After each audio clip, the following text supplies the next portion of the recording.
is a presentation of Fox Sports. We are Fox Sports. We are Southeast.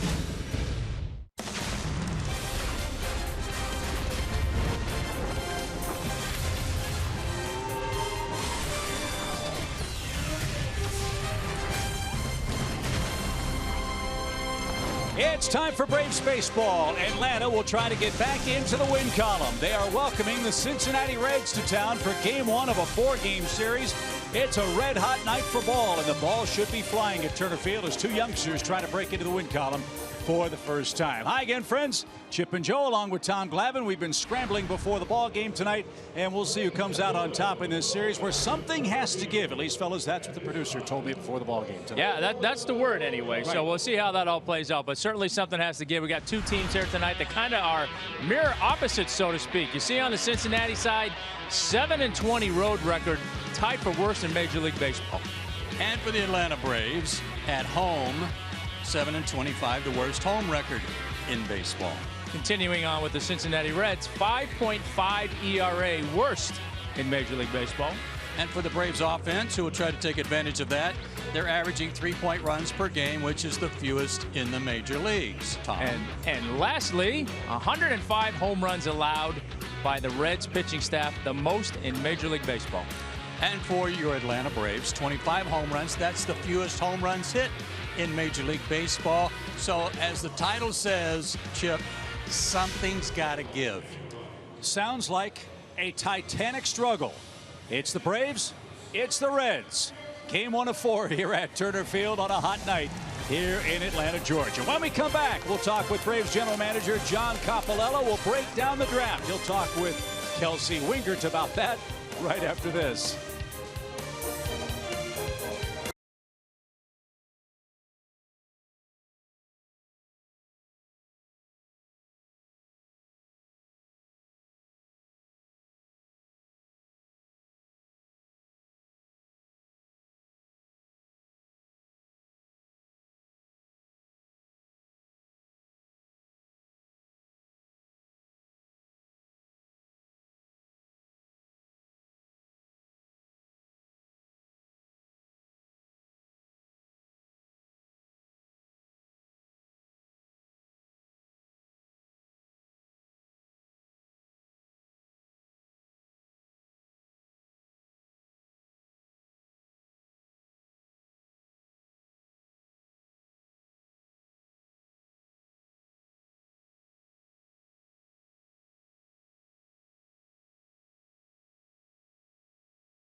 Is sponsored by your local Toyota dealers, Let's Go Places, the Georgia Lottery, and Zaxby's Indescribably Good.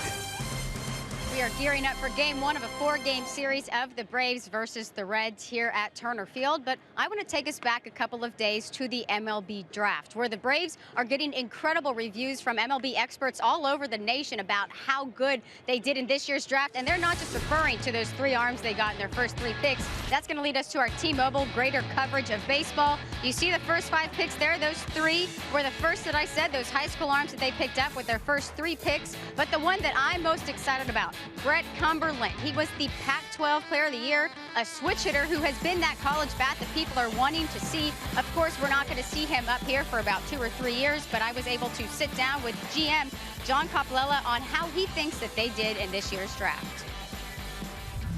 We felt it was a really good draft. I mean, just to add what we feel are 3 top 10 type talents in the draft is something that's going to set us up for a great long while with the Atlanta Braves organization. I know we hear a lot about the 3 high school arms that we got at the top. There were 2 later. One was Bryce Wilson. The other one was Matt Rowland. And there, Bryce we got, I believe, in the 6th round. Matt we got with the 3rd pick of the 3rd day.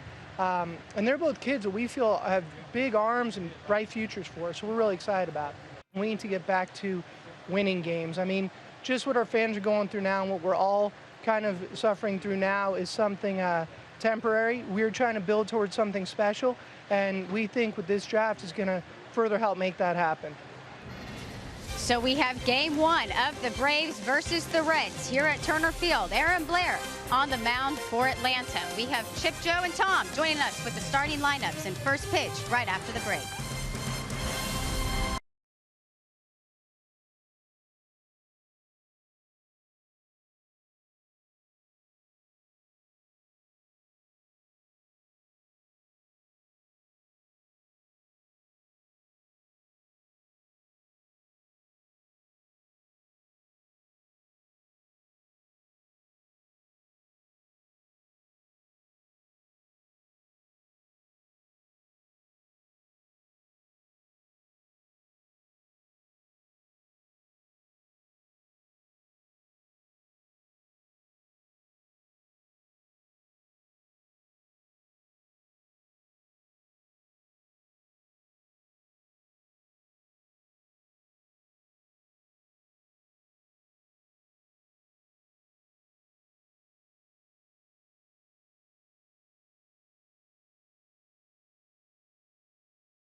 And the Cincinnati Reds. Maybe tonight's the night that young Aaron Blair will break into the win column. Here are his season splits, Tommy, to this point. Yeah, 4 starts with Gwinnett, 3-0 with a 164. Hasn't been so good for him up here in Atlanta. 8 starts, 0-4 with a 713, and most notably probably because his hits and walks are up since he's been in the big leagues as opposed to AAA. So let's see if we can get that flipped around a little bit. And for Aaron, his 4 keys to pitching success tonight. Number 1, a 1 and a 2. First and second inning have been really his downfall. Huge ERA, 8.80 in the first 2 innings. Key West. What's the main street in Key West? Duval Street. Duval. Keep an eye on Duval tonight, whether you're in Key West or at Turner Field. This guy, Duval for the Reds, what a steal he was getting him from the Giants. And it feels like Key West on a hot, muggy night at the ballpark. Here's the Reds lineup. Cincinnati Clubs hit 76 home runs this year. They've been outscored by 99 runs. And it's been a down year so far for Joey Votto, who's hitting just .231 for the season. Zach Cozart is the Cincinnati shortstop. He leads off. And we are underway. A pop fly foul back toward Marty Brenneman's booth. And it's actually Chris Welsh, the Reds radio or television analyst, who leaned out and made a great grab. And he's a pitcher. He's an athlete. Okay. Just thought we'd get that out of the way. Get that out of the way. Good. Now we can go. Way to go, Chris. And 1 ball, 1 strike. Cozart leads the Reds in hitting. He's got a .284 average. And he's hit 9 homers. 3 of those homers have been leadoff blasts.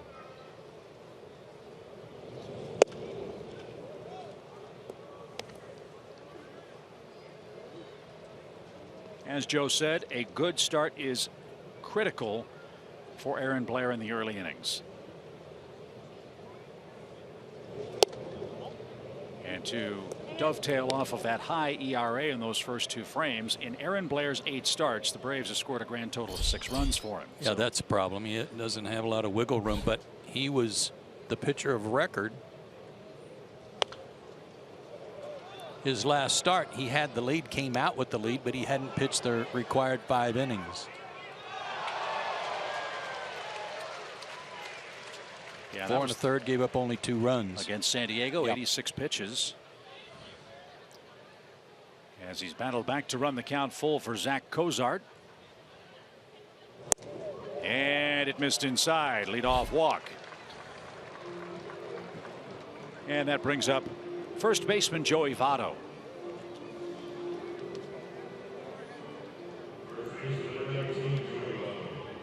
You know all about Joey Votto and the patience he has at the plate. Last year he walked 143 times. This year he's walked 33 times with 67 strikeouts and a .231 batting average. Cozart a short lead, and Blair delivers a strike. Adam Kalhamari is our home plate umpire. He's the guy that threw Syndergaard out of the game when he plunked a hitter.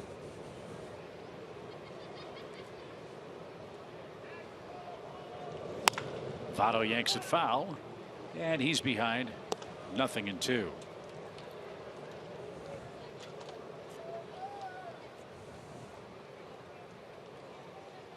Joey's 32 years old, born in and lives in Toronto. And he is signed through the 2023 season by Cincinnati. Former MVP, 4-time All-Star.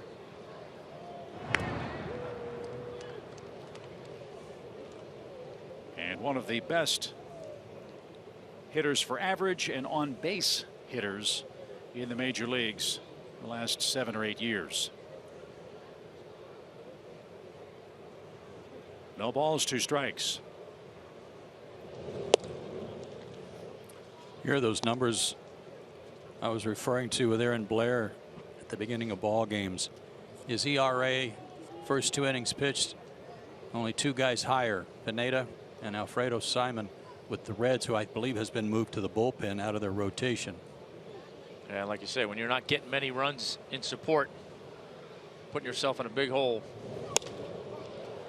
Fly ball toward left. Malik's near the wall. Sliding try. He can't get it. Lost the glove. Slammed into the fence. Let's see if he's all right.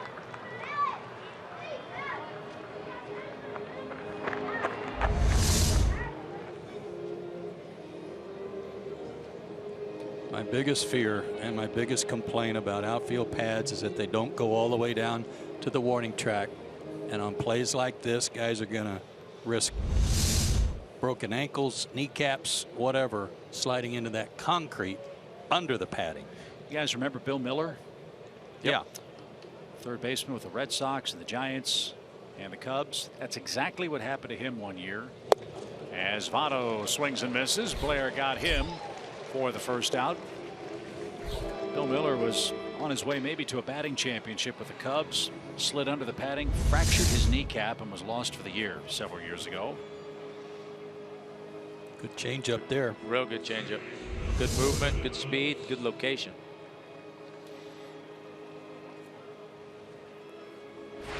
So here's Brandon Phillips. He's out of Stone Mountain. Brandon Phillips, now 34 years old. In his 12th major league season, he's got 6 homers and 27 knocked in. And that's in for a strike.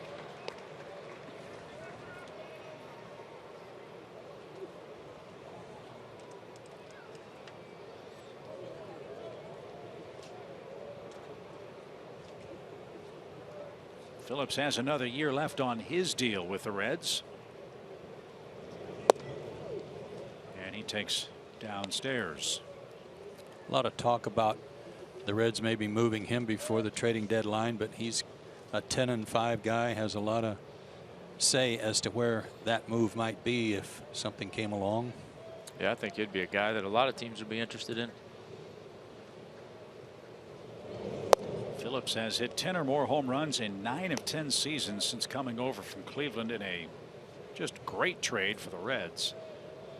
He was traded for Jeff Stevens in 2006.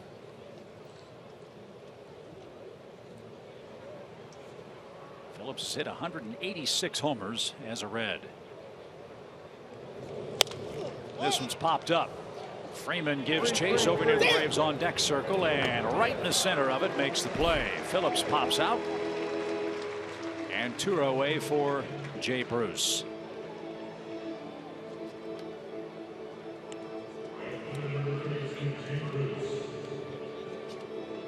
And this is another valuable commodity that the Reds might get some interest on. 29-year-old Jay Bruce bats left, throws left, and he can hit the ball a long way.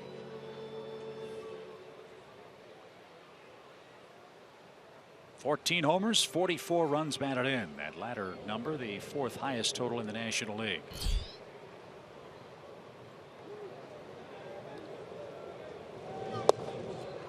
Good off-speed stuff from Blair early tonight. 0-1.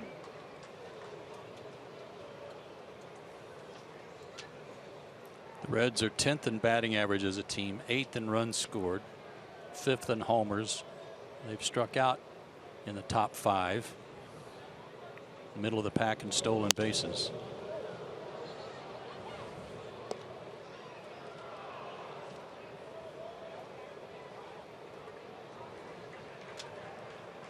But they come to town pretty hot. The Reds have won 9 of 15. They've won 3 of their last 4 series. Daniel Wright awaits his turn on the mound as Bruce awaits an 0-2 pitch. And that one's hit hard toward right. Markakis on the run. He's not going to get there, and that's up against the fence. Here comes Cozart around third. Bruce around second. He's going to third, and he's going to slide in with a 2-out triple. And the Reds have scored first. It's 1-0.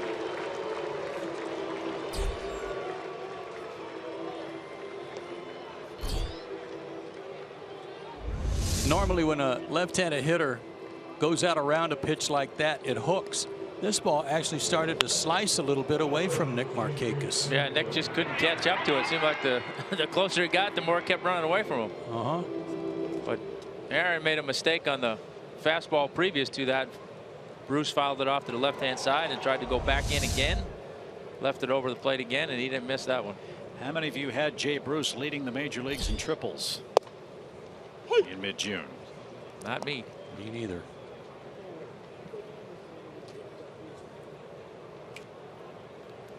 So he triples on an 0-2 count, and the Reds strike in the first. And here's Adam Duvall, one of Joe's Ford keys. What a find Duvall has been. The San Francisco Giants needed a pitcher. They acquired Mike Leake. Duvall was the price that they had to pay. Former 11th round pick out of Western Kentucky University and later Louisville. And he's had a big year, maybe an all-star year for them.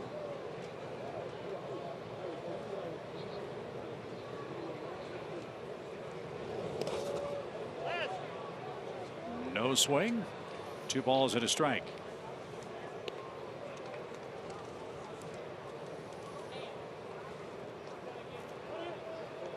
Top of the league numbers in those categories, power numbers, and boy, he showed that off in the minor leagues in consecutive years in the Giants system. 22 homers, 87 RBIs, then 30 and 100, then 17 and 58, then 27 and 90. Last year, between Sacramento, the Giants AAA team, and the Reds AAA team, combined for 30 and 87. It's been a consistent, power-laden stat list for Duvall.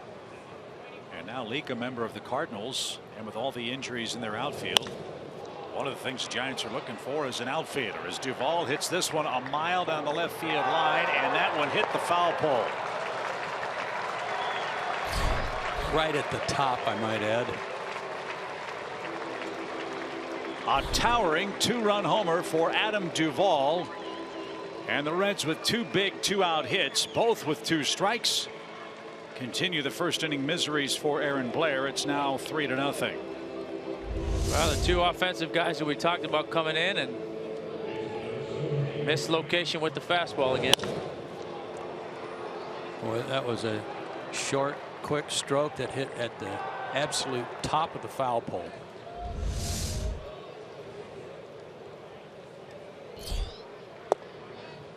I'm curious where that would have gone if it didn't hit the foul pole. It might have hit the Coke bottle.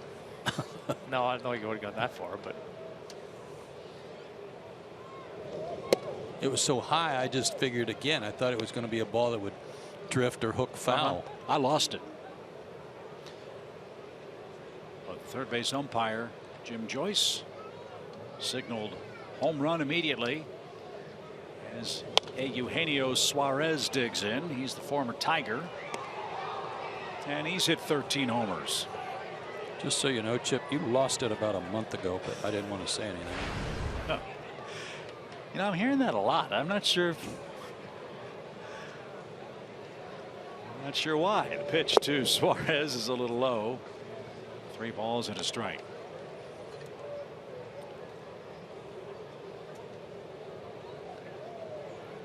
At some point, you got to wonder if the first inning stuff is in Aaron Blair's head. He was a strike away from a scoreless top half of the inning. But now 13 runs in 9 starts in the opening frame.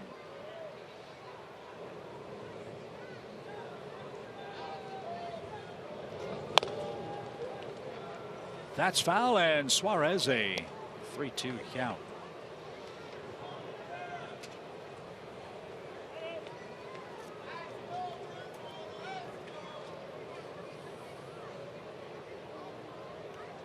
Pitch number 30 for Aaron Blair's coming. And it's popped up. Long run Freeman, longer run Markakis, and it'll be Freddie Freeman with a basket catch past the tarp. He hauls it in, and that retires the side. A leadoff walk, a 2-out triple, and a 2-out 2-run homer gives the Reds a 3-0 lead, and a nice play by Freddie Freeman thrown in for good measure.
First, let's see if the Braves can get something done against a Red staff that's had a whole lot of problems. Daniel Wright is their pitcher. Malik Smith back in the leadoff spot for Atlanta as Mr. Wright makes his second big league start tonight. 0-2 in the big leagues with a 7.2 ERA. You see his minor league numbers been pretty good in the minor leagues. 4 starts, 10 games, 3-0 with a .79 ERA. So he, much like Aaron Blair, has had success in the minor leagues, but tough to find up here. His fastball 89 to 92. Out pitch, a change up to lefties, a curveball to right-handers. 6'2", 205 out of Memphis. We've heard John Campolella, and we appreciate his time on Braves Live, talking with Kelsey about the Braves draft picks and why Atlanta continues to draft pitchers. Pitching, John says, is the currency in Major League Baseball. And the Reds would probably tell you that that is exactly the case. They have a terrific offense, but Cincinnati has been ravaged by injuries with their pitching staff. They have used 11 different starters in the first 2.5 months of this season for Brian Price. They've had all kinds of bullpen problems. They've used 25 total pitchers, and this is an example of the youth that they're going through. Just given a 3-run lead, and they walked the leadoff hitter in the bottom half of the inning.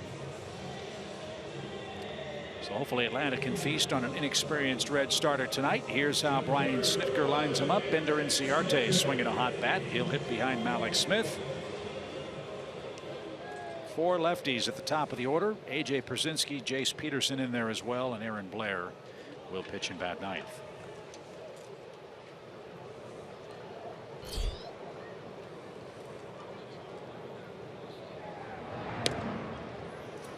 One thing I was told about Daniel Wright was that he would throw strikes, and that was the case when he was in the minor leagues. So far in the big leagues, just 1 walk in 10 innings, and walked the leadoff man tonight.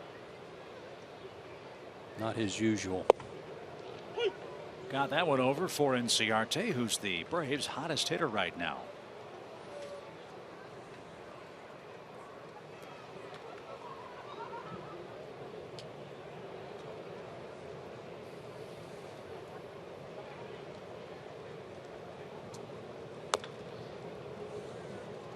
Ender's got a 6-game hitting streak, and that's our Georgia Lottery hitting the jackpot. He's really come around. Getting on base, scoring runs, driving the ball to right field or right center and down the line quite a bit too. 0-2 pitch, and Inciarte fouled it away. Malik's broke on that pitch and then slammed on the brakes.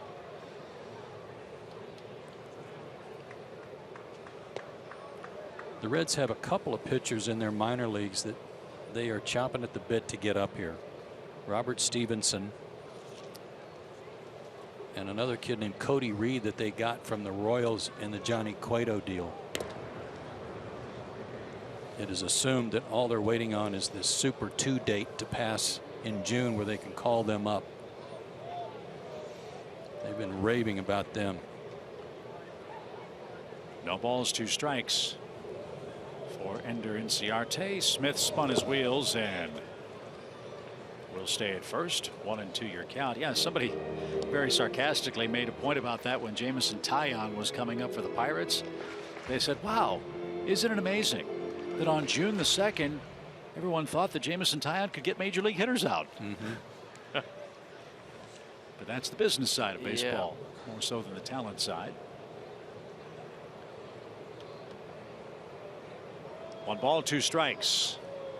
Big lead from Alex, not going, and the pitch missed inside. 2-2. Talked about these rankings for the Reds and their pitching staff. Last in ERA, last in average against, the most home runs allowed, most walks allowed, and strikeouts per 9 innings. That's not so good either.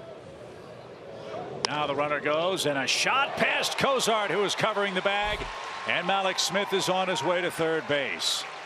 Atlanta has him first and third with nobody out. And it's a 7-game hitting streak for Ender Inciarte. That ball was stung.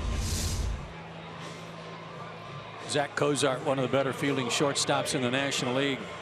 couldn't plant and reach back quick enough. Good start for the Braves.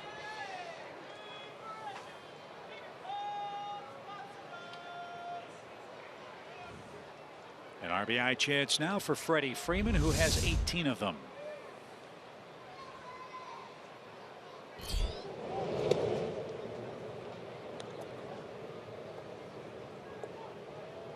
Interesting how Joey Votto takes his position at first base while holding a base runner. He's so far off the bag, it almost seems impossible that he could even attempt to tag to pick off a runner.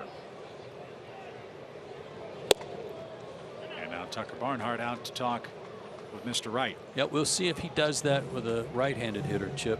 With a left, with Freddie, a guy that they expect to pull the ball. It's almost like he's trying to get himself in a defensive posture right away. He's not going to do his pitcher any favors on a close bang throw, because he's not going to get back to the bag in time. But certainly if you get somebody fooled and get him going the other way, you can still get him. But interesting.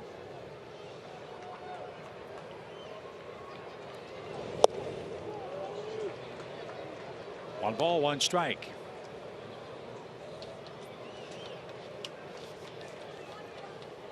In Freddie Freeman's career, he's a .250 hitter.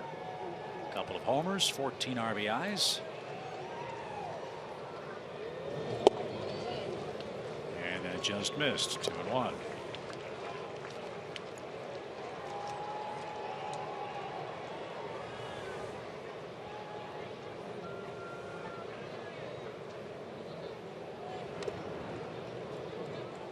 Braves had a 1-for-12 day with runners in scoring position against John Lester and the Cubs yesterday. That's not surprising. Lester was brilliant. National League Player of the Week with 2 wins and no walks in his 2 starts.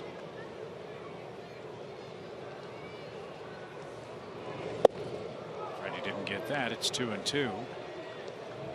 But with 2 inexperienced pitchers, this figures to be an offensive game. The Braves have to find a way to cash in those scoring opportunities when they get them. They're hitting .168 in their last 23 games with runners in scoring position.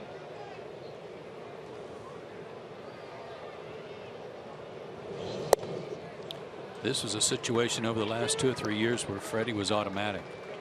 He got that run in, if not both of them.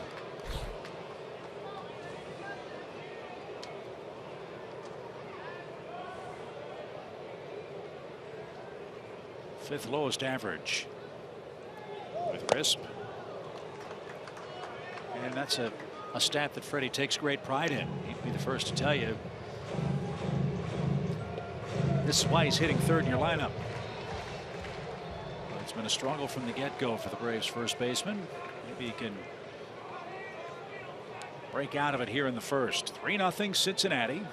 Braves have 2 on, nobody out, and already 18 pitches for Daniel Wright. Runner goes, and there's a shot to right field, a hit. Malik scores. Inciarte on his way to third, and Freeman does drive home the first Braves run. It's now a 3-1 game.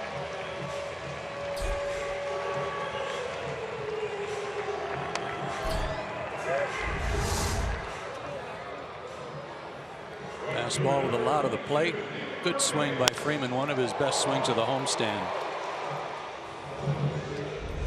Yeah, I'm not sure why you're throwing that 3-2. You'd already thrown him 2 fastballs away that he swung and missed, and now 3-2 count. You're trying to come in on a left-handed hitter where your margin for error is so much smaller, and he made an error, and Freddie smoked it. So Nick Markakis with an RBI chance. Did you see that graphic we had up there a second ago? Last. I did. Yeah. Is there a reason for that? Last. Yeah. Well, just throwing that out there. I understand. Sometimes you don't do yourselves any favors, which is not good.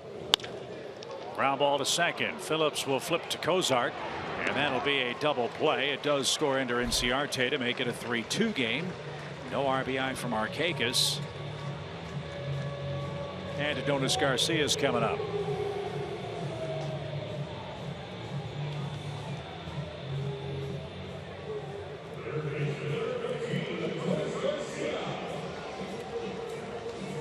So Atlanta answers with a couple of runs. They're not done yet. Garcia's got 4 hits in his last 11 tries, including a homer. And that one just a little outside. 1 ball, no strikes.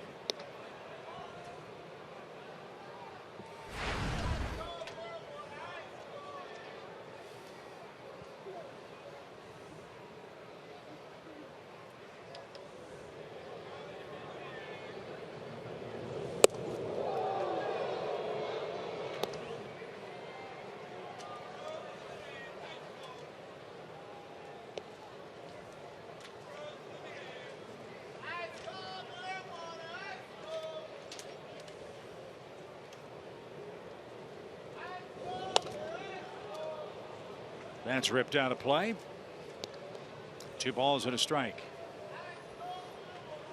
Nice reply by the Braves offense, though, to give Aaron Blair a little feel for covering up that 3 spot back in the game.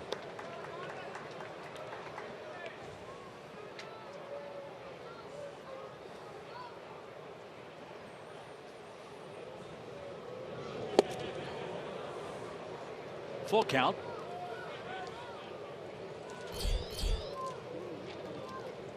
AJ waits next.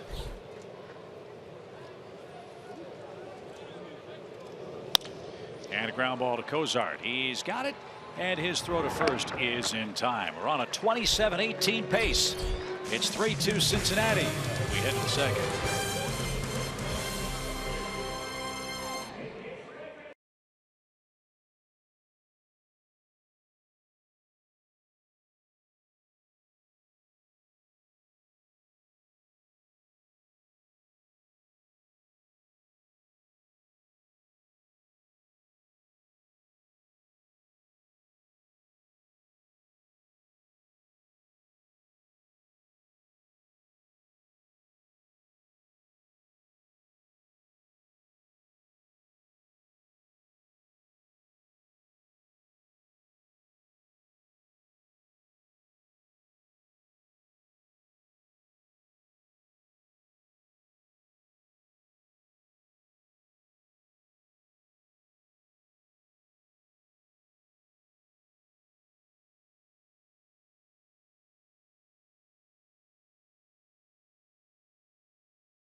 Headed into the second inning, and Aaron Blair on the mound for the Braves. I caught up with Marty Reed earlier. He was the pitching coach in Gwinnett. He is now the bullpen coach up here in Atlanta, so he has had ample time with Aaron Blair. And I asked him, what are the biggest differences you see from Aaron in Gwinnett and up here? And he said he doesn't get into situations in AAA like he does up here. He kind of loses his fastball command after 3 to 4 innings. They're working on that.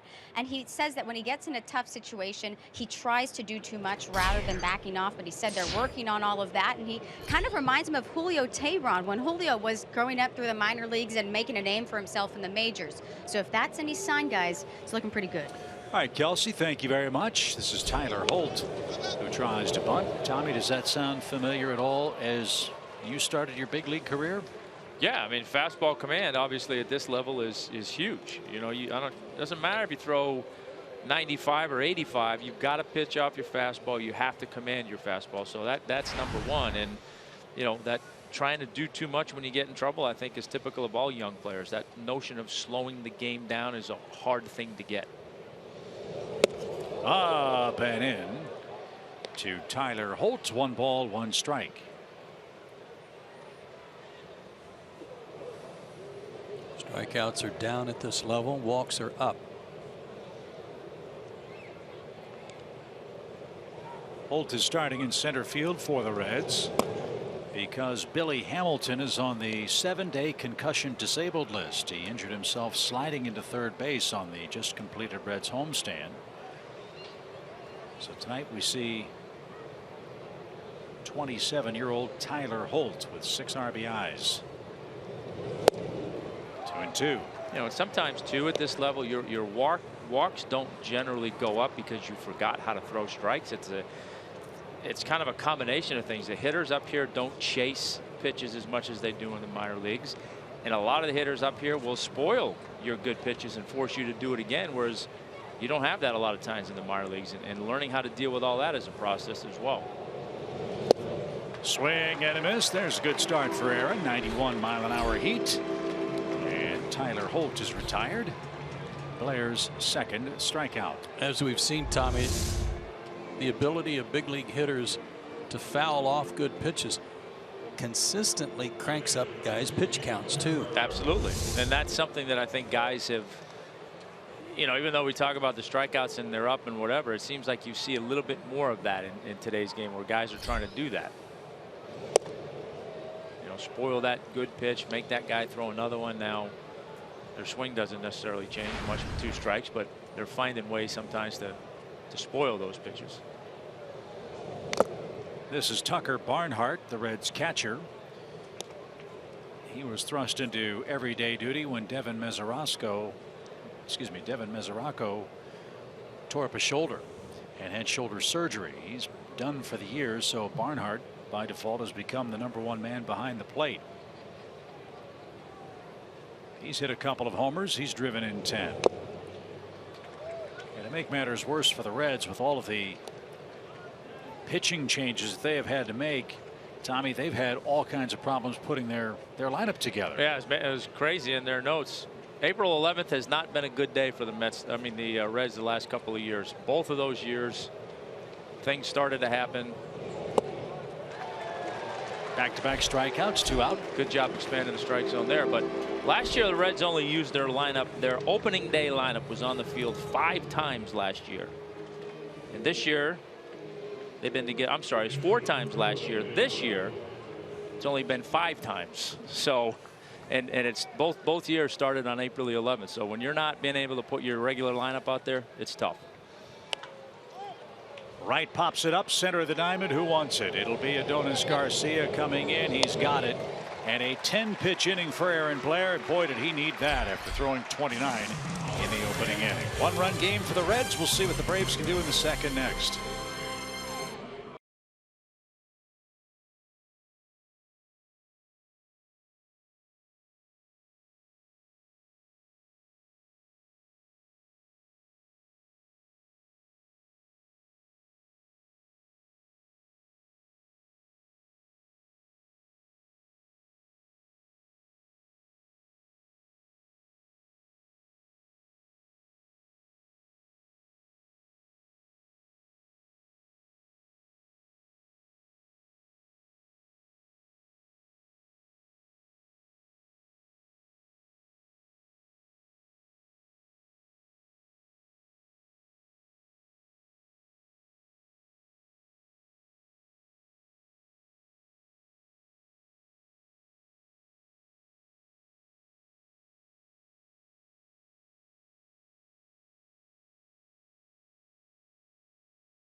Here at Turner Field. In tonight's game, we're participating in the Home Run Challenge. Tonight, every homer in this game raises $4,400 for prostate cancer research. You can make a pledge by going online to homerunchallenge.org.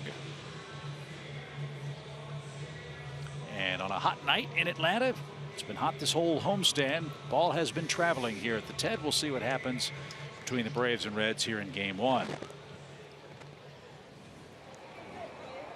Since he got 3 in the first, the Braves answered with 2 themselves. Now A.J. Pierzynski leads off. A.J.'s looking for his first homer of the year. He's knocked in 11 runs.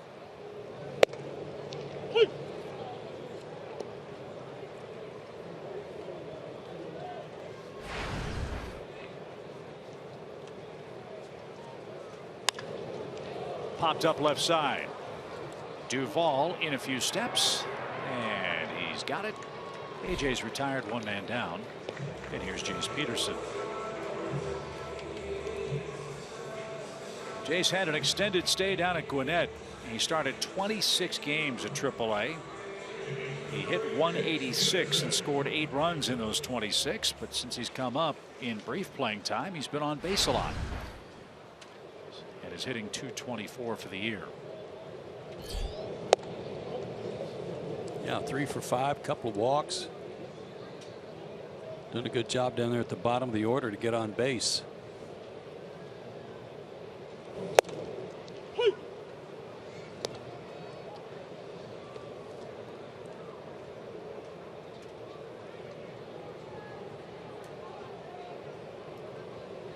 One ball, 1 strike. And a broken bat roller up the middle. Phillips got a glove on it, but couldn't keep it on the infield. And Jace Peterson with a broken bat hit. Now 4 out of 6 since coming up from AAA. And he represents the tying run. See, he needs those. He needs some broken bat flares just to get back on track, get his average up over 200, which he's done by a pretty good margin. And now on a good roll. Yeah, you got to have a few things go your way every now and then. You know, you can't have all bad luck.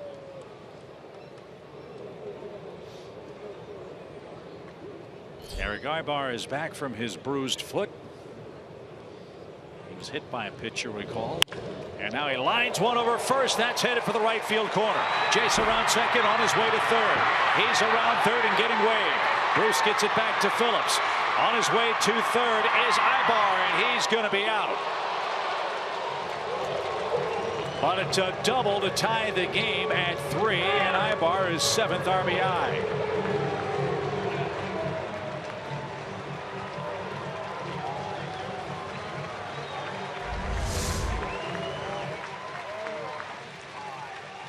And that was a quick stroke on a fastball. Had a lot of the plate, but out away from him.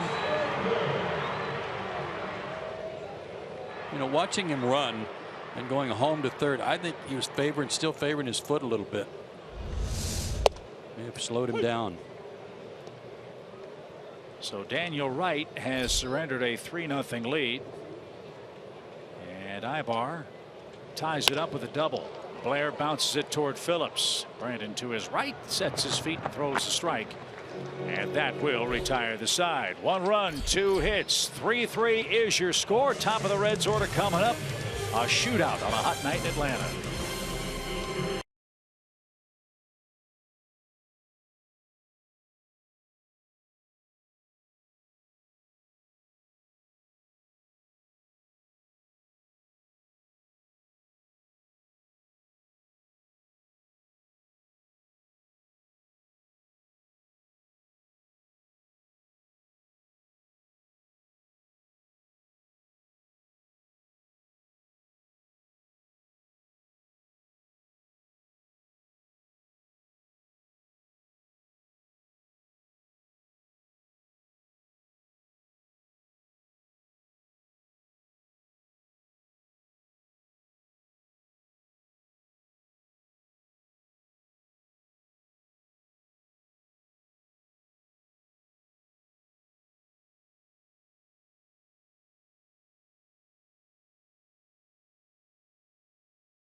Sponsored by Georgia Power and Xfinity. X1 from Xfinity will change the way you experience sports. Tied up at 3 as we head to inning number 3 here in Atlanta, and friends Flo Rida is coming to Turner Field on Saturday, June 25th for a free post-game concert, part of the Coca-Cola and Delta Airlines Summer Concert Series. Don't want to miss that post-game show. Go to Braves.com/concerts and get your tickets today. All right, so Blair and Wright are through the first 2. Let's see if Aaron can settle in. This is usually when he does just that. He has set down the last 4 Reds with a couple of strikeouts. And Zach Cozart leads off. He led off with a walk in the opening inning.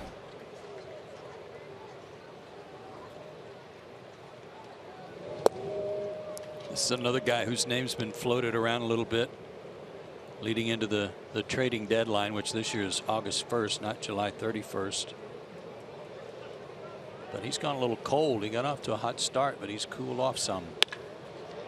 Not anymore. Base hit to left. And Zach Cozart is aboard to start the Cincinnati third.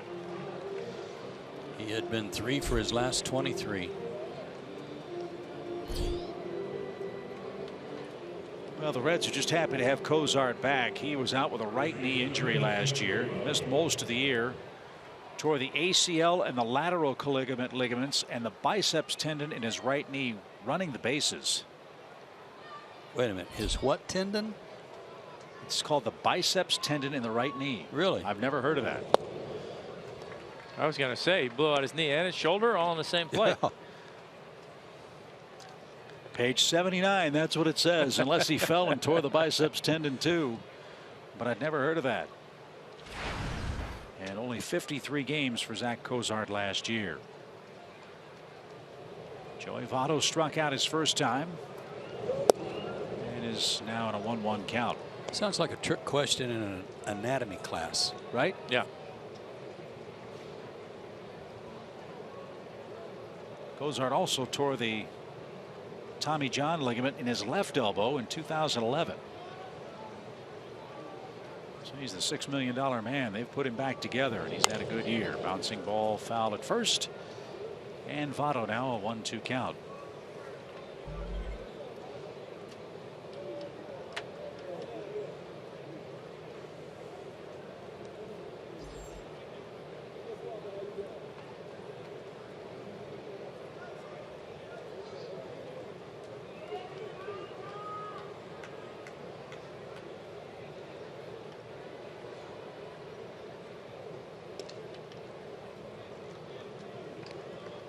Reds will run a bit. They have stolen 39 bases this year.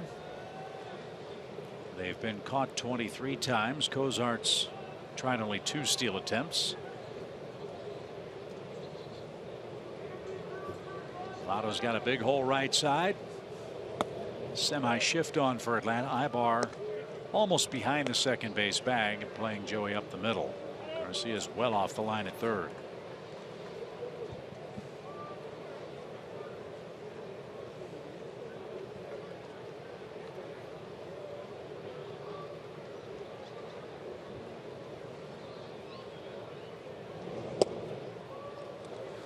Braves are one of the teams that don't shift a lot, but at this same stage last season they've already shifted 190 more times than they did last year at this same point.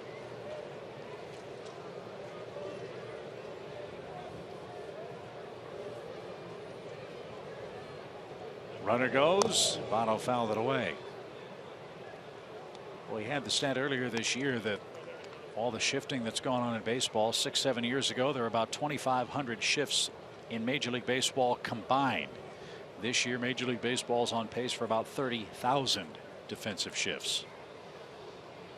Braves are right about the middle of the pack. The Astros shift more than anyone. I don't think that's a surprise to anyone. Another full count for Votto. And that's ball 4 outside. Votto flips the bat away. He's aboard for the first time. And again, Blair has trouble brewing, this time in the third inning. When you have a Hall of Fame career maybe it's a different mindset, but I'm going to ask anyway. When you're facing a team, and we'll use this team as an example, the Reds, do you feel yourself pitching differently when you know these guys at the top of their order are a whole lot better than the guys at the bottom half? Oh, of course. And that I can't make a mistake, I got to be careful. Absolutely. I think that's the way, to a certain extent, you look at any lineup. You know, you're obviously going to look at the top guys typically being guys that run. You want to keep them off base. The middle guys are guys typically can hit the ball out of the ballpark. You're trying to keep them in the ballpark. The bottom part is where you attack. Most of the time, that's the mentality. Now, if you can get yourself to have that same attack mode mentality against that top of the lineup, but understand where your mistakes have to be and where your misses need to be, then that's where you want to be ideally. But I think Aaron in particular is in a place right now where he not only doesn't know where his fastball command is, he doesn't know where his misses are. And that makes it hard. It makes it, you know, you can pitch around somebody, or, you know, a lot of times that's what I struggle with these defensive shifts. If you don't have guys out there that can command the strike zone and command pitches, then it's hard to pitch to a shift because you don't know where the ball is going half the time. Right. 2 balls, no strikes. And then, you know, I'm sure in Aaron's case, yeah, you know, you got a game like this going on, and now you kind of get in that defensive mode where you start telling yourself, okay, don't walk somebody, don't give the runs back. My guys got me back in it. Now go have a clean inning. Don't give up anymore. All that stuff plays a big part. And Phillips just walked on 4 pitches, and the Reds have him loaded with nobody out. And those 4 pitches weren't close. No.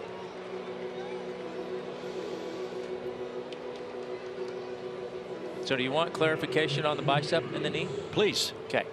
So the bicep femoris, or femoris, however you say it, is the major hamstring muscle and tendon. It attaches behind the knee. So there we have it. I did not know that. Thanks, Dr. Tom. You're welcome. That sounds like a nasty injury. Yeah. Not only the ligaments, but that too. Yuck. So you watch a lot of Grey's Anatomy, don't you?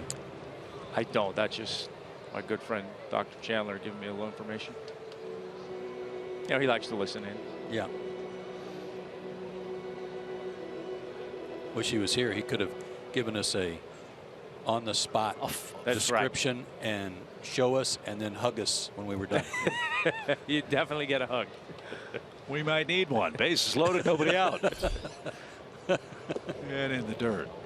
Well, look, this is part of the process. We've used the term an awful lot. We will use the term all summer long. The process entails letting these guys pitch like this and get into these situations, and Tommy, learn how to get out of them. Yeah, I mean, I went through it. So many of us go through it. You know, it's painful sometimes.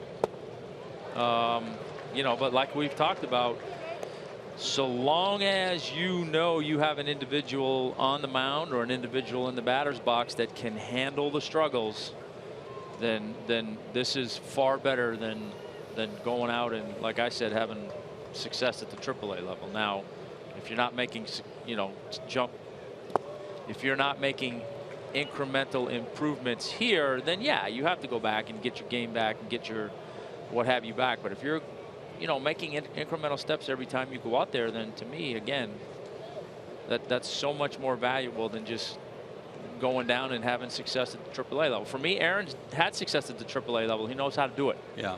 It's what happens when you get here that's preventing you from having that same success. You have to figure it out. 2 balls and a strike for Bruce. Bases loaded for the Reds. Nobody out. Was there an aha light bulb moment for you on the mound in your early year struggles? You know, I think the biggest thing for me was, you know, when I was kind of going through my struggles, I remember one day, you know, Russ Nixon was the manager. I remember him calling me in the office one day in Chicago.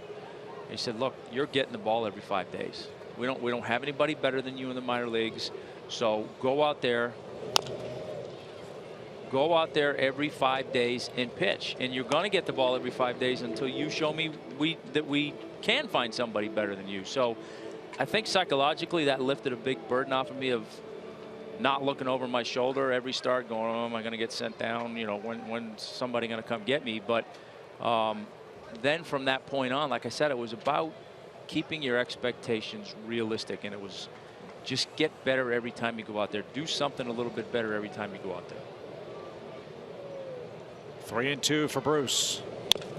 As I recall, you had one of the guys look up your first half, second half numbers that year, and the record was pretty similar, but your ERA went down by like 2 points. Right? ERA went down by 2 runs. My walk to strikeout ratio was way better, but that's why you can't get caught up all the time in winning and losing, because it doesn't always paint the picture, particularly on a team like this. Yes. You know, so that for me was a success, even though I wasn't necessarily winning any more games.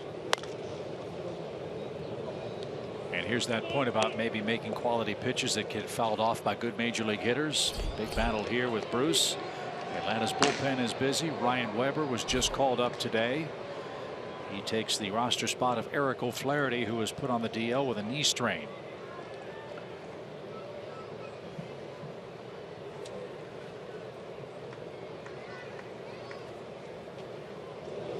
And he walked in a run.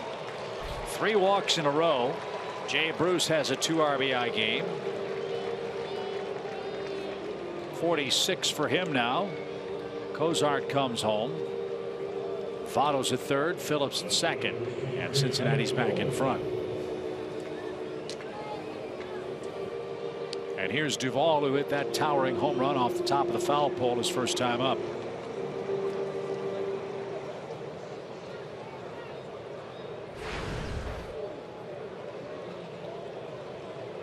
'18 home runs. Popped up.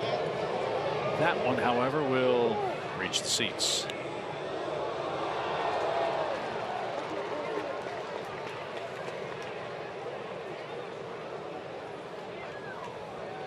Mentioned that Duvall came from the Giants in a trade for Mike Leake. Interesting how baseball comes full circle. Adam Duvall's first major league hit was a home run off Mike Leake. How about that? Man he was traded for. No balls and a strike.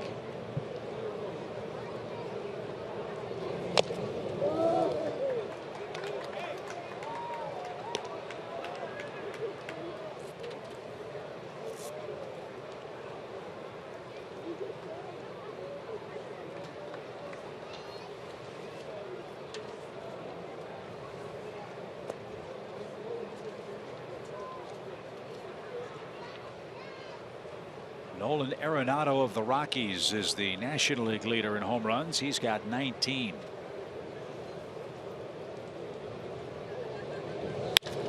And a fly ball center. That chases Enciarte back. He is shy of the track. He's going to make the catch. Phillips will tag. Votto will tag. The throw's into second. It's a sacrifice fly for Duvall. He's knocked home 3. And Cincinnati's up 5-3. I've never seen Duvall play before, but I've already put in my scouting report that he hits the ball very high. Yes, he does.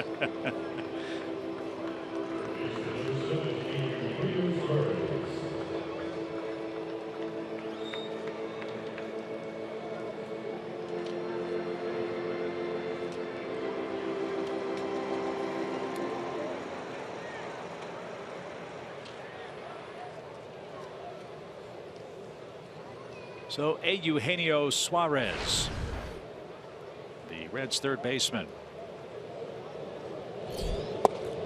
Cincinnati cleaned house after last season, a year that saw them turn in a 64-98 record. They finished in last place in the National League Central, a last place finish for the Reds, a first since 1983. And they traded Todd Frazier as part of that house cleaning. This one's hit towards center again.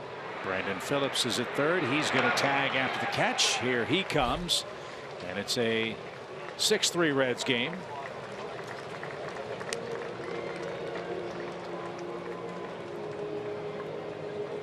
.34 RBIs for Suarez, who is acquired for Alfredo Simon from Detroit.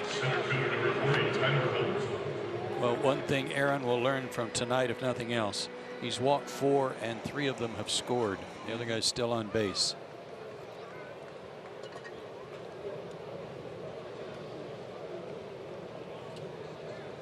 Tyler Holt struck out to start the second. That's 34 RBIs for Suarez.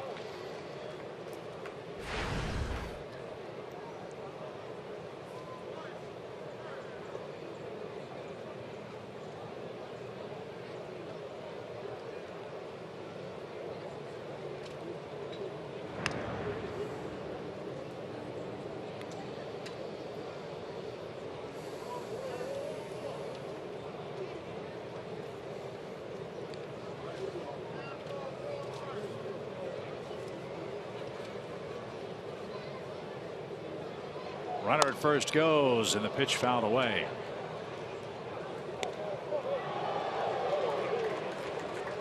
Three of the last 4 games played by the Reds have been close. They lost 3-2 to the Cardinals on June 9th. They beat the A's in back-to-back games 2-1.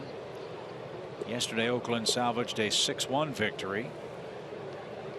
How about back-to-back 2-1 games at Great American Ballpark? Shocking, isn't it? Wood and Straley were the winners for the Reds in those games.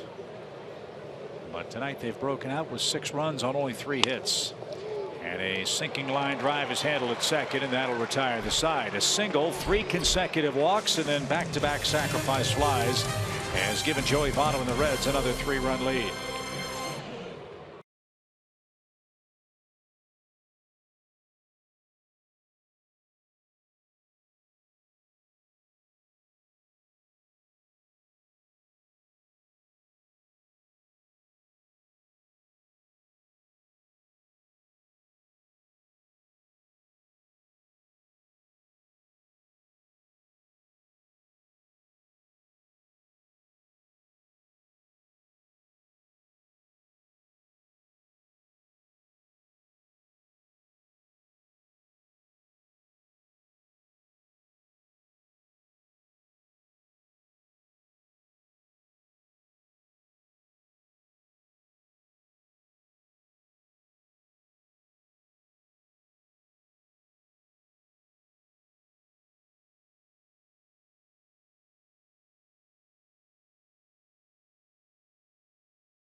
The third inning, Malik Smith will lead things off. He drew a leadoff walk and scored a first inning run.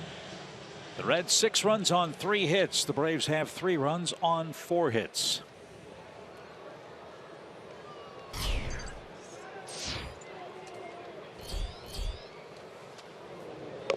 And he lays down a bunt that's going to trickle foul.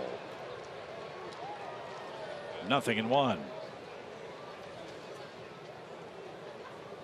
Malik Smith is batting first for the Braves for the 8th game this season. He's had 23 starts, batting 9th.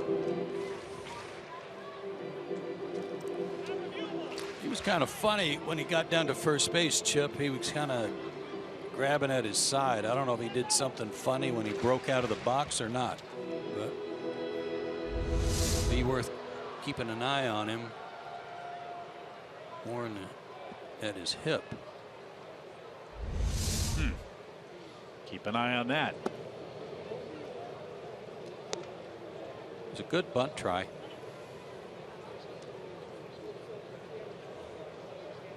Now what's Brian Price asking about? I don't know. They were talking to each other after the bunt attempt, so I don't know.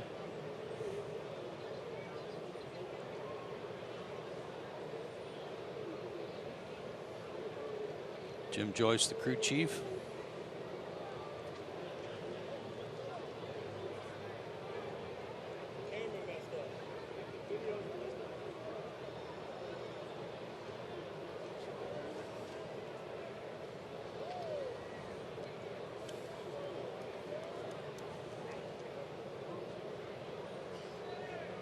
Well, we'll find out later. That's a head scratcher. That's Jim Riggleman, former big league manager. He's the Reds bench coach. And that's taken low, 2 balls and a strike.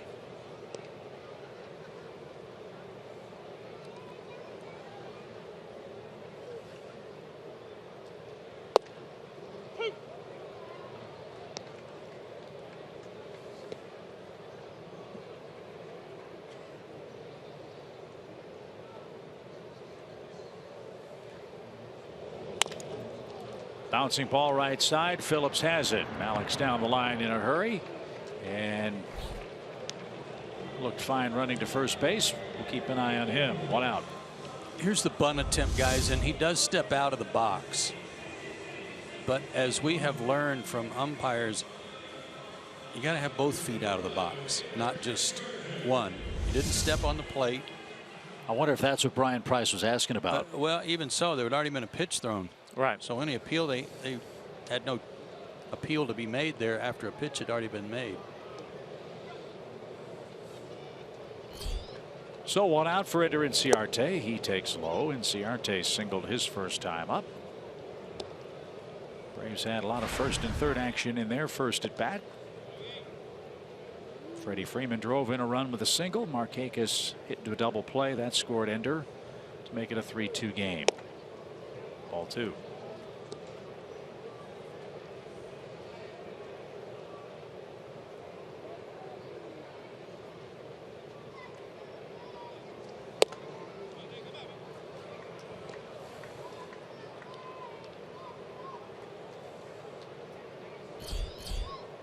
Malik's hitting .318 the first couple of weeks here in June. Don't need him to be on the shelf.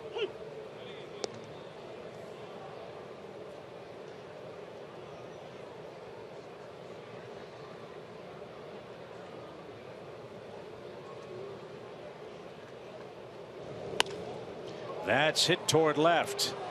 And Duvall, a diving catch to Rob Inciarte. Fine play, 2 outs. This is a really difficult play for a right-handed left fielder who's running to the line. The ball's slicing down and away from him, and he's got to reach across his body to make the catch. Nice play. That's a good play. He covered a lot of ground at the end.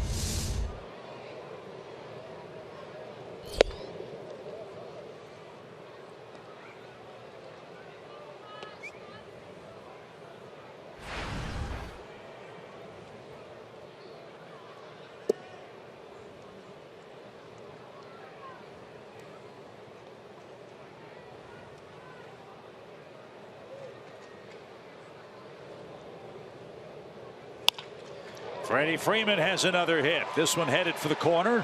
Freeman around first on his way to second. Bruce got to it quickly, but not quickly enough. Freddie Freeman 2 for 2.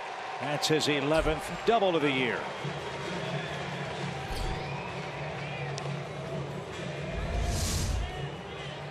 Fastball. Middle in and down. Thank you very much. Yep.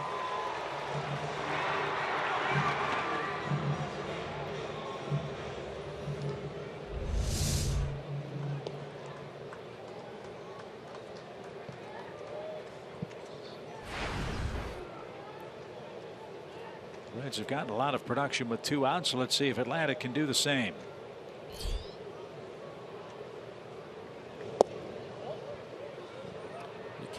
Hit into a double play with a runner in scoring position his first time up, but he's been very good driving in runs when he gets chances.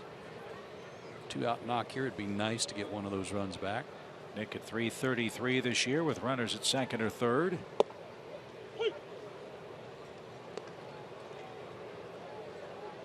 And the count to him, 1 ball, 1 strike.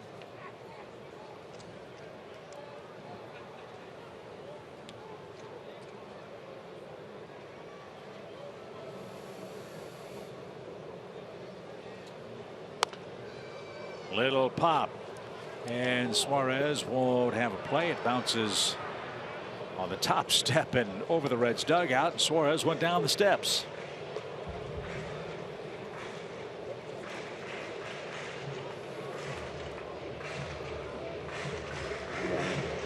And lucky Reds fans come away with a souvenir. Nice.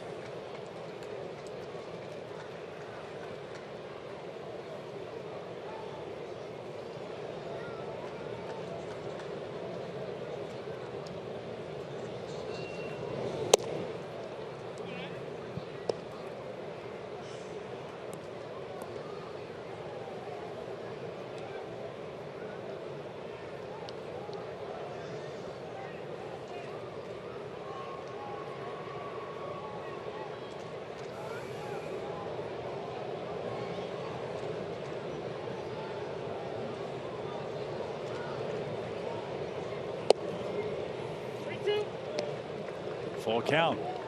Nick's been really good in these spots at hitting the ball the other way when teams are trying to pitch away from him, trying to go middle away. He's been getting a lot of hits between short and third. Cozart's trying to keep Freddie Freeman close at second. Big hole left side. Payoff. And a ground ball to Votto at first, and it's under his glove. Here comes Freddie around to score. Markakis on his way to second. Throw there is late. And Joey Votto just clanked one right under the glove. And a gift run makes it a 6-4 game.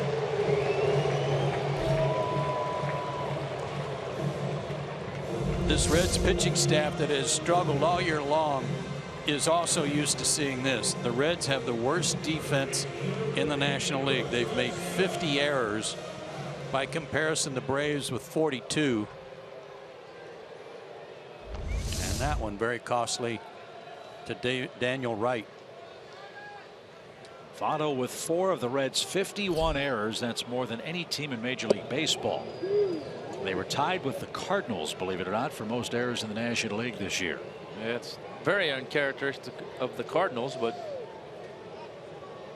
yeah, it's tough when you're struggling to get through some innings and have that happen. There's a shot hit toward right center field. That ball's well hit. That ball is off the wall. Garcia in at second. Markakis scores. It's a 1-run game.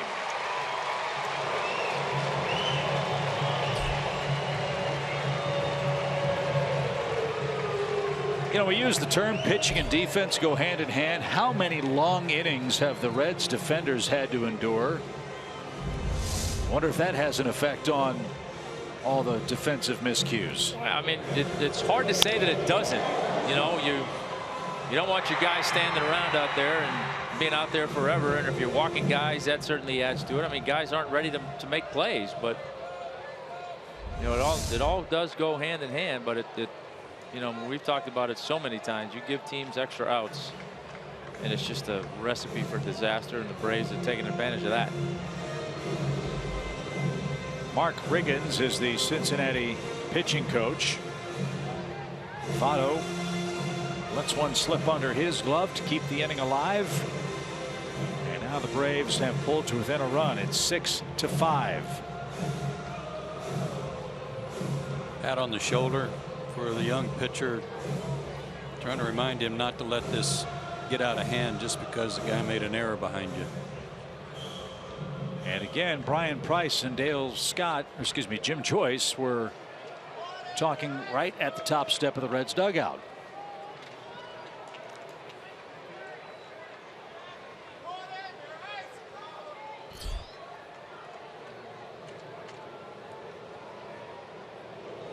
Down and into A.J. Przinsky, who popped up to left his first time.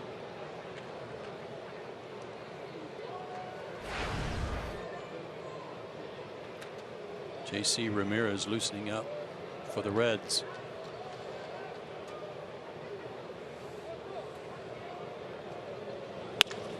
Fly ball center. And right at Holt. And that will retire the side. The Braves get a couple of gift runs after Joey Votto's error. And after 3 innings, the shootout continues. Cincinnati 6, Atlanta 5.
Conversations with Brian Price during this past half inning, and in fact went to the headsets.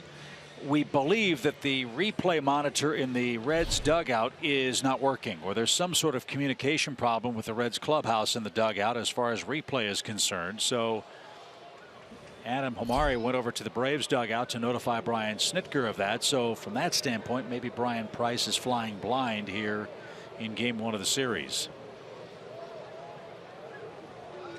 So Tucker Barnhart leads off. Cincinnati 6, Atlanta 5. We're in the 4th. Barnhart struck out his first time.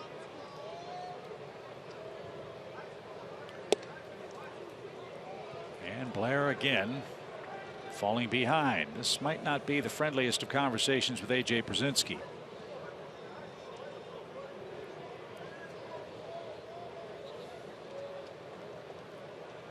39 strikes, 32 balls for Blair.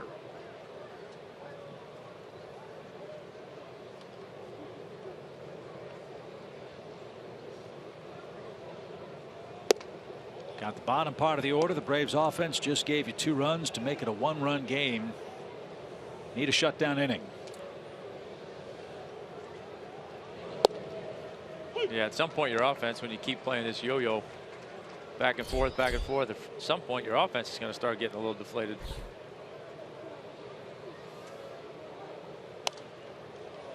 He's battled back to a full count now. Yeah, I think Dale Carnegie actually had a chapter in one of his books about how to win friends and influence people. It was a chapter on shutdown innings.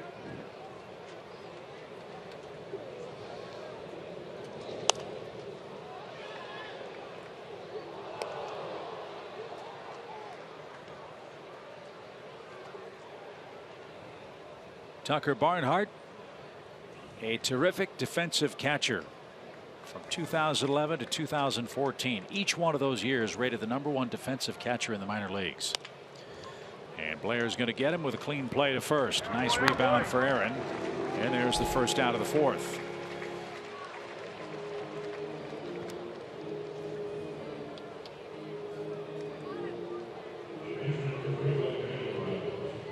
Here's Wright.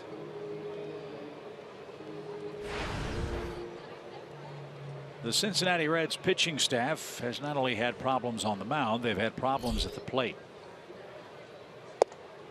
Collectively, their pitching staff is 0 for 36 Is that right? Yeah, it's not good.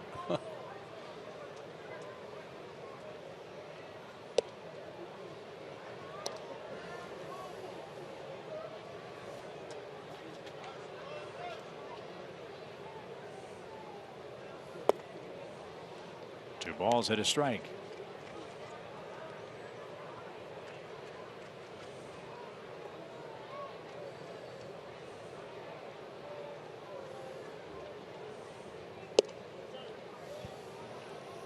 Three and one to the pitcher.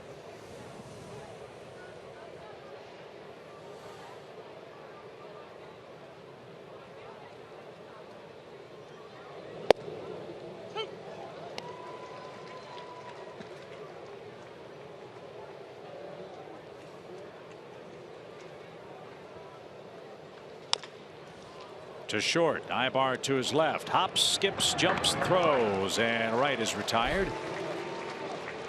2 outs. Hey, congratulations to a team from Braves country going to the College World Series. The Coastal Carolina Chanticleers went into LSU and earned a spot in Omaha. Way to go, gentlemen. I think Florida and Florida State are playing each other tonight for the right to go. I think they're the last. That would be the last team in.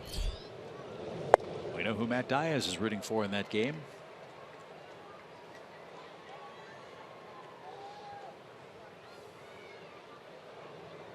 Matty, a former Florida State great. As Cozart pops it out of play, and Blair ahead of him 0-2. Bottom part of the Braves order is coming up in the 4th inning. Aaron's thrown 84 pitches. Weber's been up a couple of times in the Atlanta bullpen. We'll see if Aaron's allowed to hit for himself. We shall see. The pitch is off the plate. 1-2.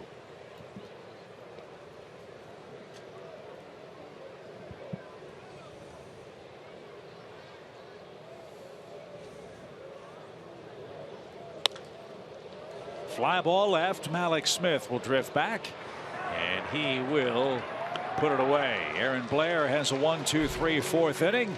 It's a 1-run game, 6-5.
Shootout. Reds 6, Braves 5.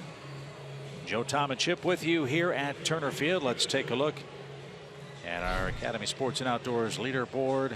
Injuries have played a major role for these clubs. That's a lot of games lost. Braves on that list as well, but quite a few games behind the Reds.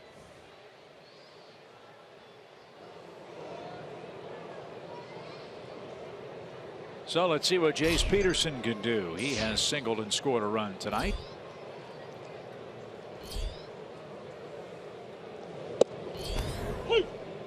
strike from right. He's got to pitch 5 innings to qualify for the win.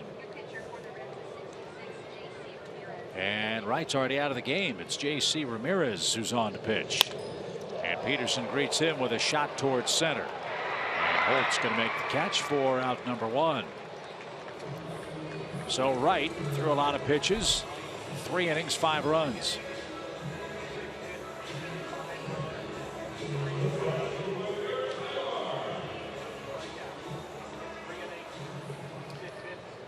So here's where you want to be when you play the Cincinnati Reds.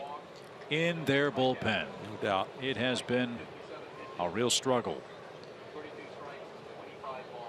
And the numbers are almost unbelievable. The Reds have 16 losses in their bullpen, a .648 earned run average. They've pitched 218 innings and have surrendered 46 home runs. And had a stretch which was a major league record, 23 consecutive games in relief in which they allowed at least 1 run. 46 homers. Good grief. And to put that in perspective, fellas, their pen's thrown 218 innings. Their starters have thrown 339.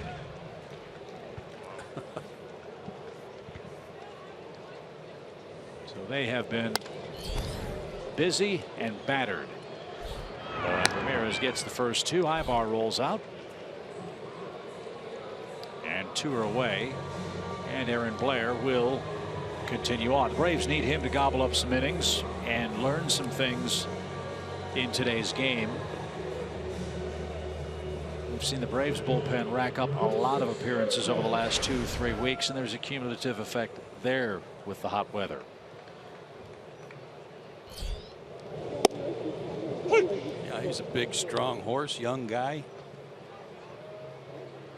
Don't want to put him in a position where he might hurt himself, but might give you a couple more innings at least. Little tapper back to the mound, and the throw to first is in time. And Ramirez has a 1-2-3 bottom of the 4th inning. 6-5 1-run game. That's how we'll look at it as we head to the 5th.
Is presented by Academy Sports and Outdoors. Right stuff, low price, every day.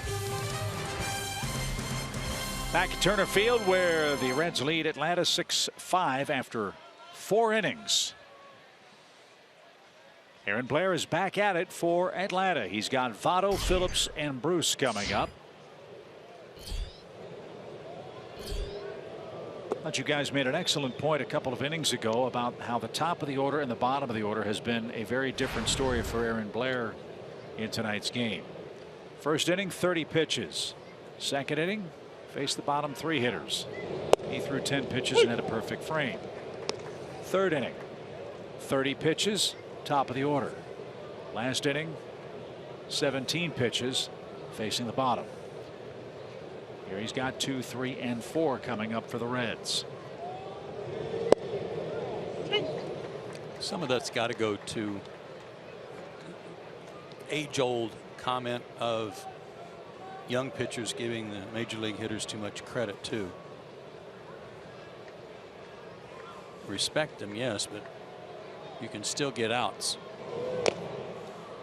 Yeah, no, if you make your pitch. Absolutely. It's, you know, a good down and away fastball in that bottom quadrant of the strike grid on either side of the plate is going to get the number 9 hitter out. Is going to get the number 1, 2, 3, 4 hitter out most of the time. That's just a good pitch, but you have to get it in there more consistently against those good hitters.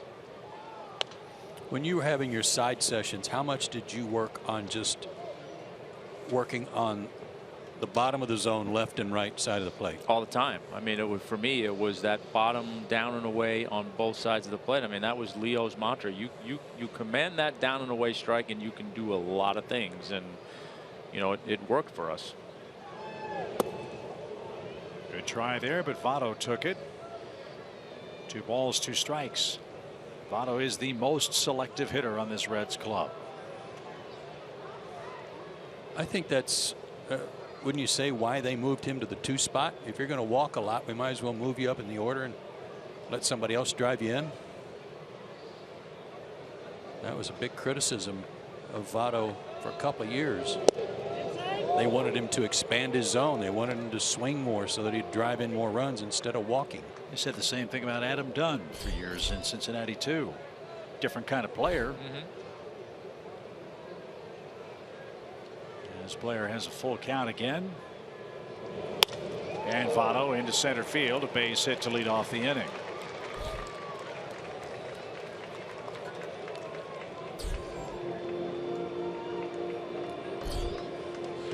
We'll have to ask Chan the man how many 3-ball counts Aaron Blair has had in this game. There have been a lot of them.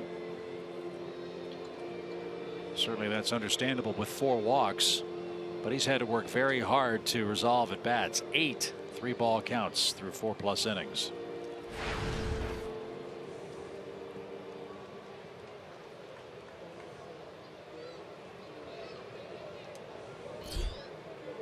Phillips walked and scored. That was back in the 3rd. Ball 1.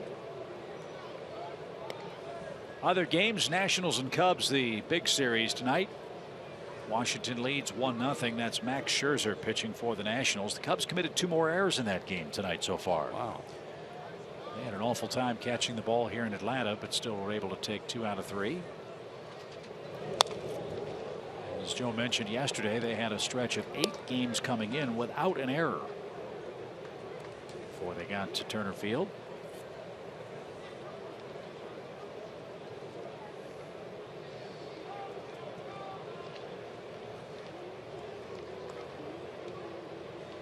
Phillies lead Toronto 1-0 in the 5th inning up at Rogers Center. Swing and a miss.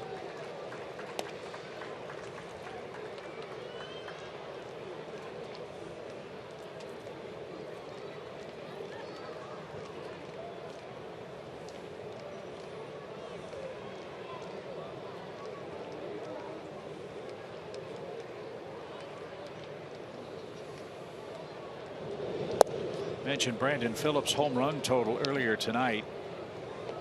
There are only 7 players in the history of the Reds franchise since 1900 who have more than 1,000 hits and 200 or more homers. Phillips has the hits part taken care of. He's got 1,671 of them. He's 14 homers away from 200. This one's popped up, and Phillips not happy about that.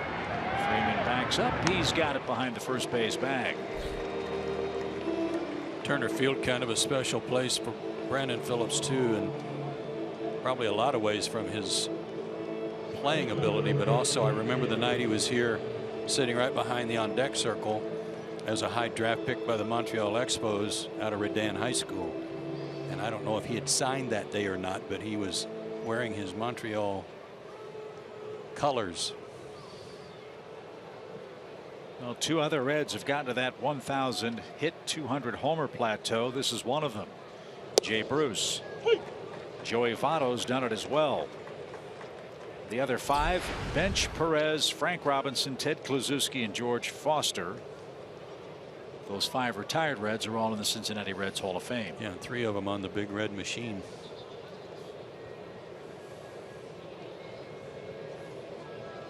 No balls and a strike for Bruce. He's off stride and pops this one up to the right side. Jace Peterson is there and has it. And 2 are out. And the Reds Hall of Fame is going to get a noteworthy member this season. The Reds are inducting Pete Rose into the Cincinnati Reds Hall of Fame. He's on the cover of their media guide. He and Ken Griffey Jr. And those ceremonies will take place on June the 25th when the Reds host the San Diego Padres.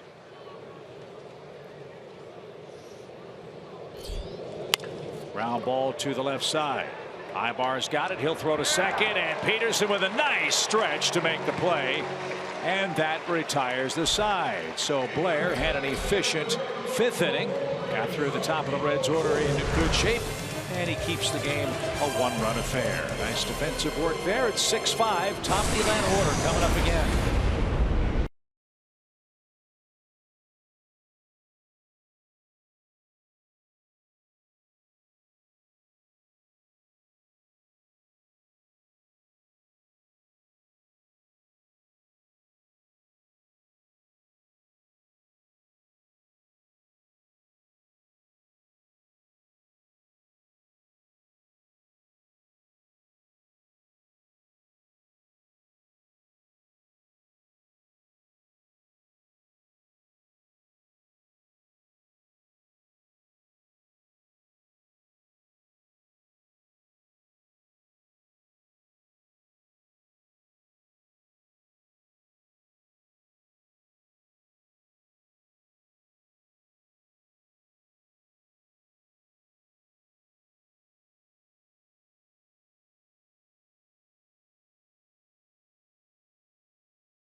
The home half of the 5th, and it's time for your Xfinity game break. We'll take you over to Washington, where the Nats are hosting the Cubs, and Max Scherzer having a heck of a day on the bump for the Nats.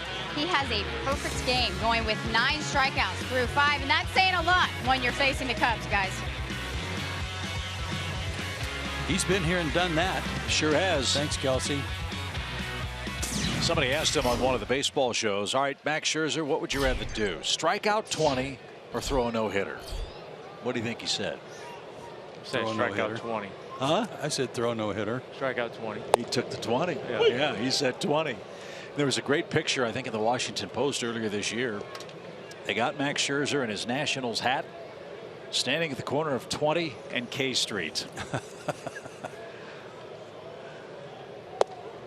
So Malik Smith goes to work for Atlanta, and Bryce Harper with a base hit for the Nationals scored Jason Worth, and that's the margin of the Nationals lead in the 6th inning at Nats Park.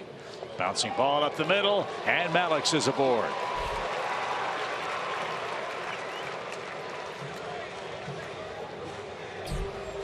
Smith reaches for the 2nd time out of the leadoff spot. Now he's got a 4-game hit streak.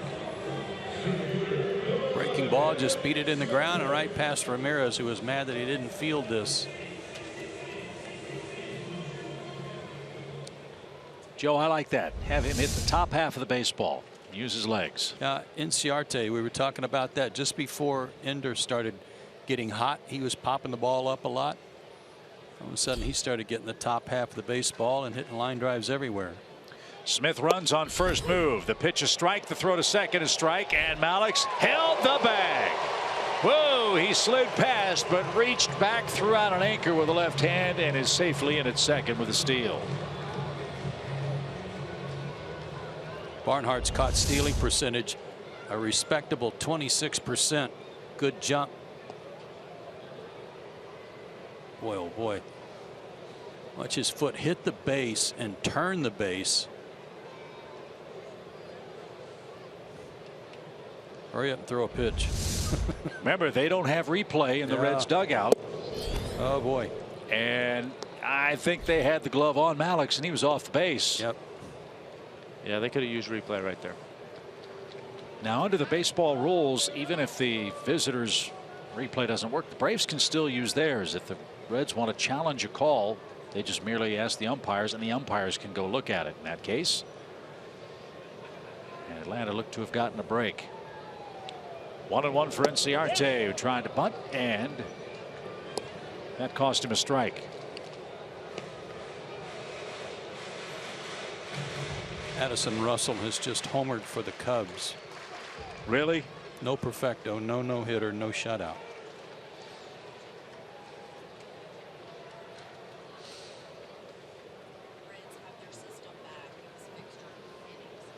One ball, two strikes. Malix going to try to steal third, and the ground ball hit toward Phillips. And Inciarte's retired for the first out with the tying run 90 feet away. And now we're told that the Reds replay system is now operating. I guess they fixed it in between innings. So I'm surprised they didn't challenge that play. Yeah, I'm glad they didn't get it fixed on that steal. Either that or Ramirez was in such a hurry to make a pitch. All he had to do was step off and kill some time. So there's a break. Now let's see if Freeman can drive home another run. Freddie's 2 for 2 infield in. And a good stop by Barnhart.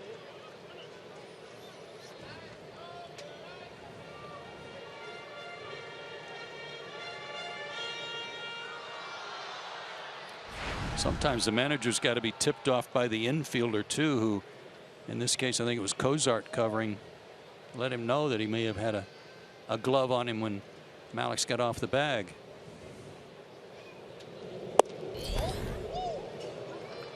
Yeah, surprised Cozart didn't. Seems like every play that's even marginally close, those guys are saying, hey, check it.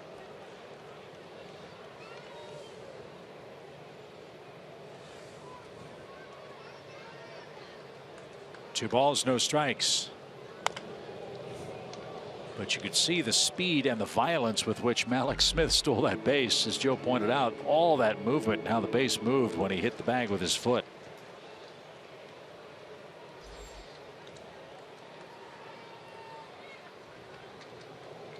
He's up to 10 steals now in his first big league season. 2 balls and a strike. Nice stop.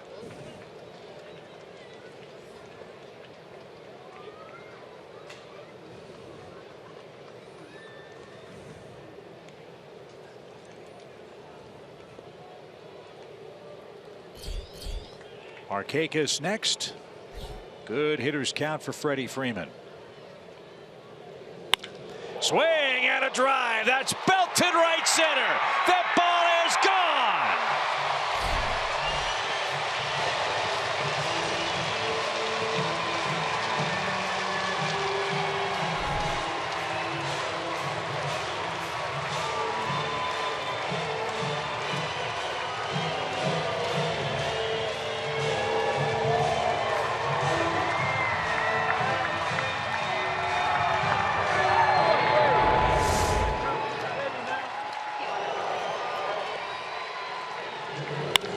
Backdoor slider, and it came right to the middle of the plate. Yep.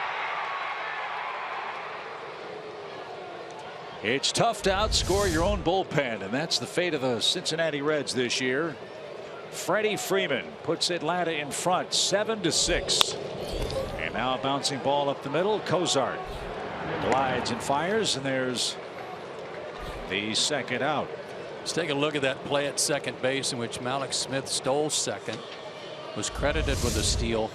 And let's see if Cozart kept the tag on him as he slid off the bag. Oh yeah, his glove was still there. You can see that Malix is nowhere near the base with any part of his body.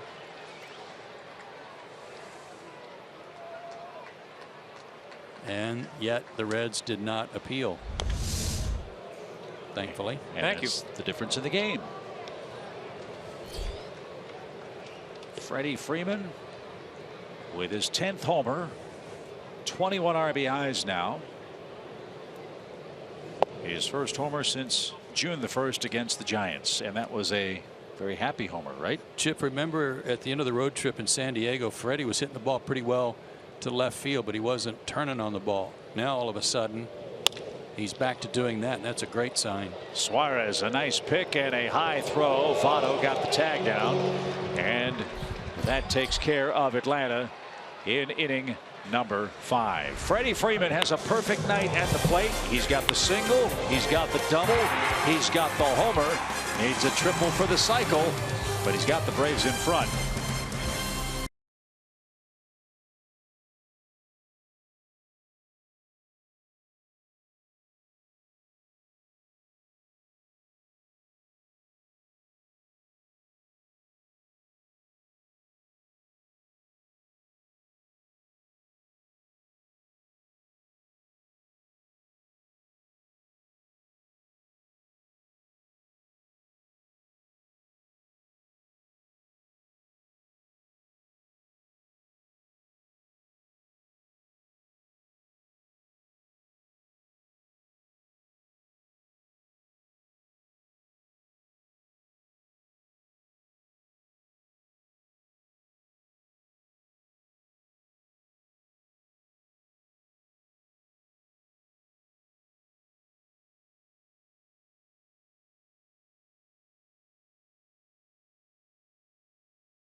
Cincinnati 6 as we go to the 6th. One of the first 20,000 fans in the game. If you are one of them, Thursday, June 23rd, you'll get a Nick Markakis bobblehead brought to you by Delta Airlines. Get your tickets today at Braves.com/tickets. The funny thing about that Markakis bobblehead is that it was shaved just earlier in the day, and then by the time they put it in the box, it already had a nice growth. Ryan Weber just called back up for like the 9th time this year. 13 games, 4 starts at AAA, 0-2 with a good ERA, a 2.81. Last pitched at the big league level on June 2nd against the Giants. 2 innings of 2-hit shutout ball. Matt Diaz made a comment earlier tonight on social media that said that teams that are building like the Braves and Reds sometimes have to win in unconventional ways. The term Matt used about this one is winning ugly. At this point, Aaron Blair could care less. He's got a chance to win this game if the Braves bullpen can hold a lead.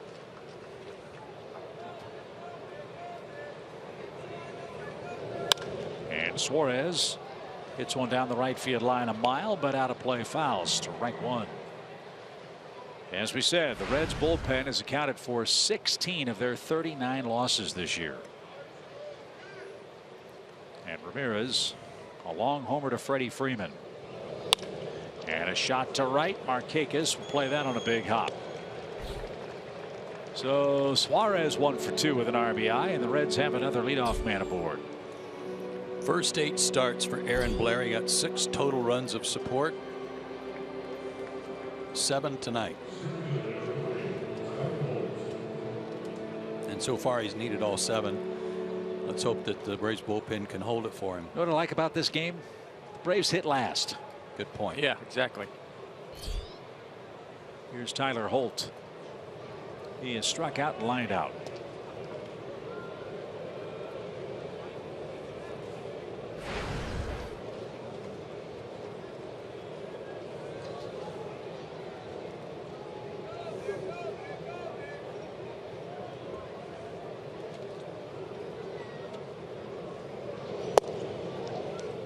Last 12 appearances for Tyler Holt coming in, 10 hits and 27 at bats. Holt and Steve Selski have shared center field duties, with Billy Hamilton shelved with a concussion. Ground ball right side, that's through. Nice piece of hitting by Holt, and Weber surrenders back-to-back singles to start the 6th inning.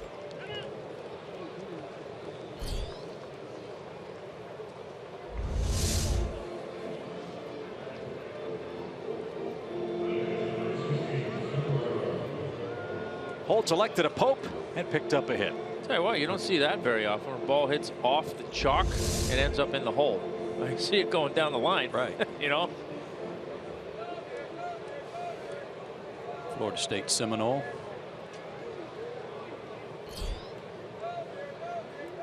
Here's Barnhart. And downstairs, ball 1.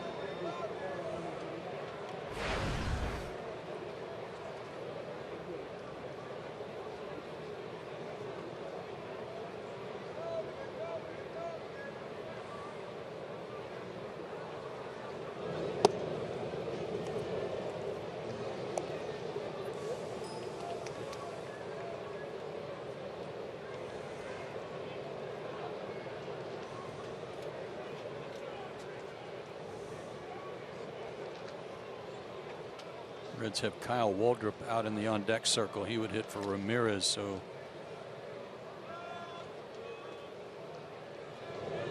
they're not treating this like a normal bottom of the order type rally.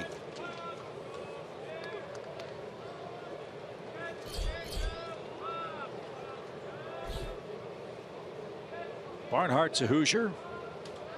Went to Brownsburg, Indiana High School. And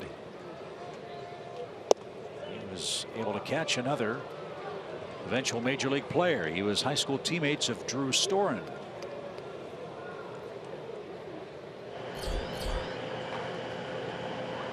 Reds bullpen busy again.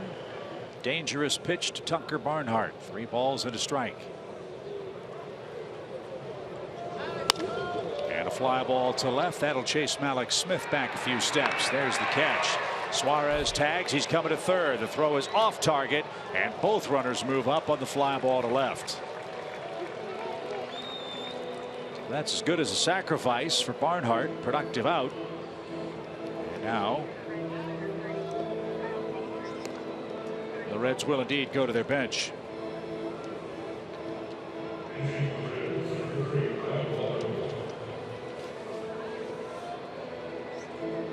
And it's Kyle Waldrop. Second stint with the big club, was called up on June 4th. Picked up his first big league hit against Washington, a single off Blake Trinan.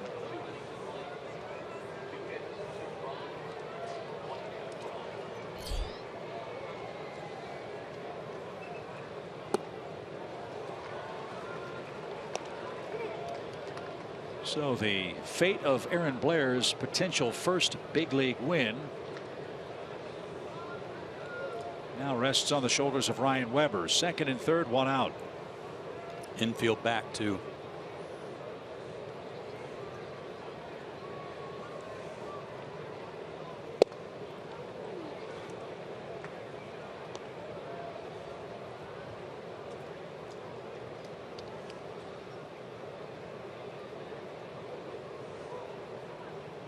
Waldrop, a 12th round pick by the Reds in 2010.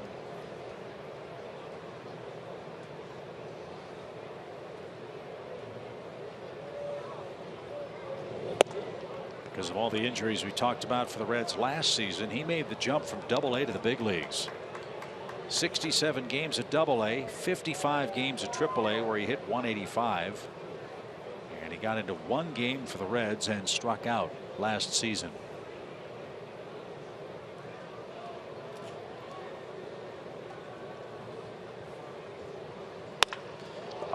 Base hit to right. That's going to tie the game. Suarez scores. Holt stops at third. So Waldrop with a pinch hit RBI single, and it's 7-7. Third hit of the inning for the Reds. His first major league RBI.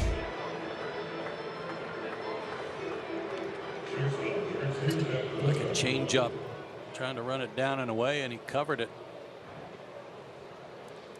Yeah, wasn't a bad pitch. Bad result.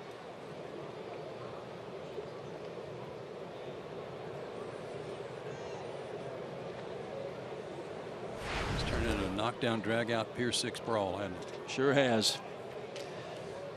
As Zach Cozart hits.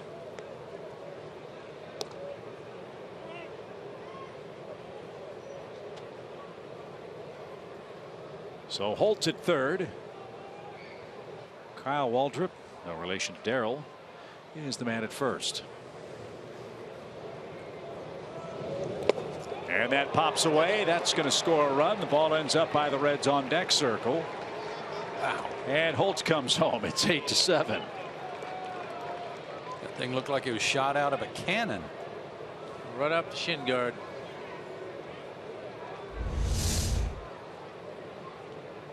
Breaking ball, had spin.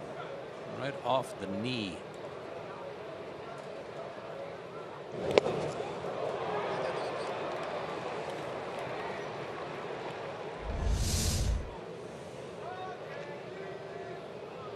So the Reds are back in front. 3 singles and a wild pitch. And now Cozart, a bouncing ball to short. Ibar looks the runner back, throws to first, and 2 are down.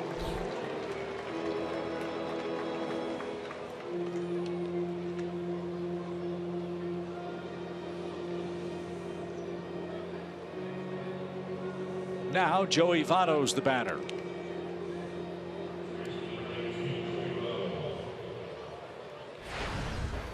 Votto has singled, walked, struck out, and scored. And the Braves will take the bat out of his hands and go with the righty-righty matchup with Brandon Phillips.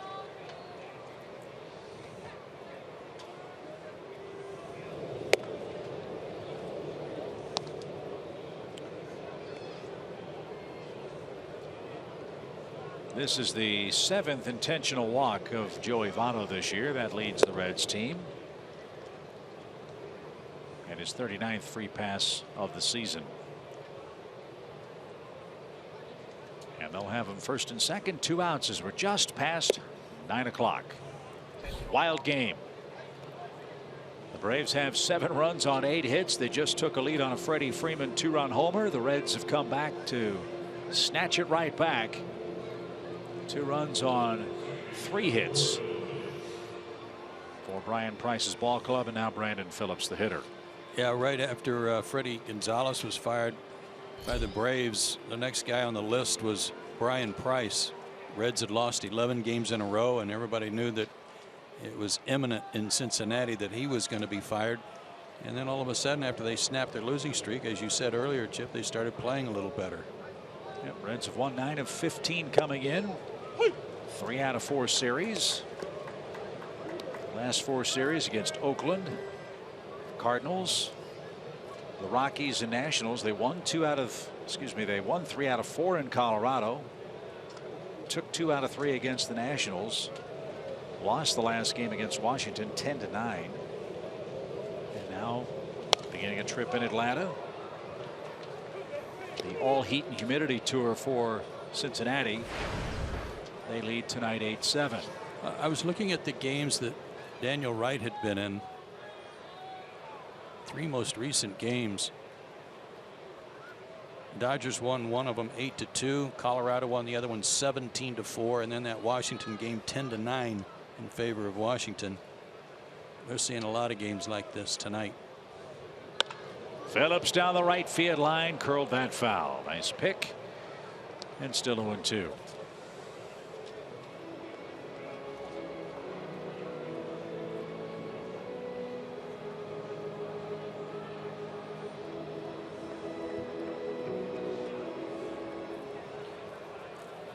Reds and Braves play 4 games in Atlanta. Cincinnati then heads to Houston and then 2 at Texas. They'll return home June 23rd for the Padres and the Cubs. And Phillips looked at that outside. 1 ball, 2 strikes.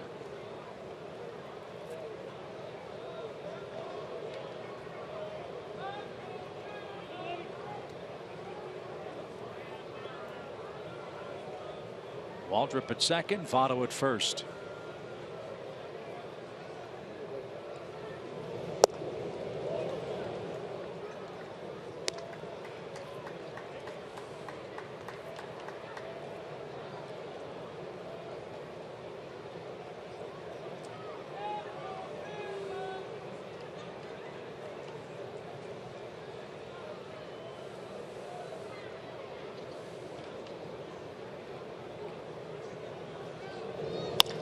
Ground ball to short. The flip to second is in time, and that retires the side. 2 runs, 3 hits. Waldrop a big RBI single, and the Reds are back in front.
Coors Light.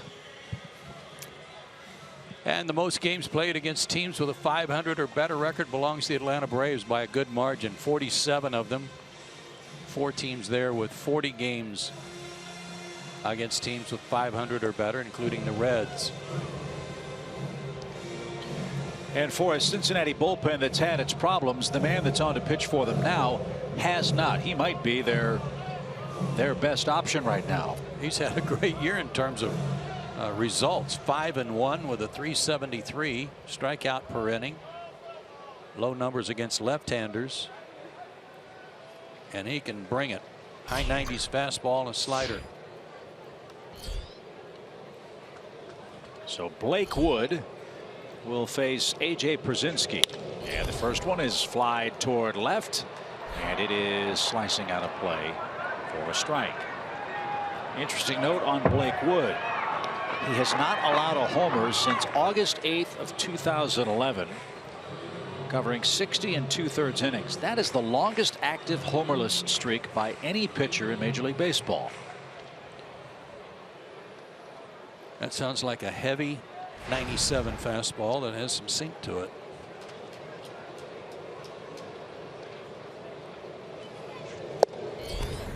Or just, it was. Or just straight gas. Yeah, right. 98. Go get him. A split finger grip working. And Wood's a local boy from North Gwinnett High School and Georgia Tech.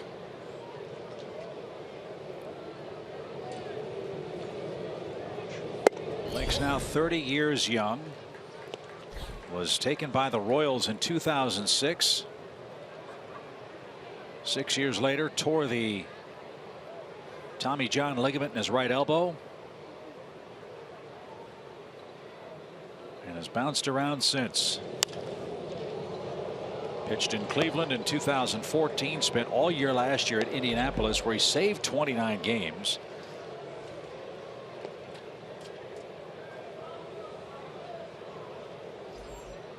And averaged almost 11 strikeouts per 9 innings. Signed a 1-year major league contract in November with Cincinnati.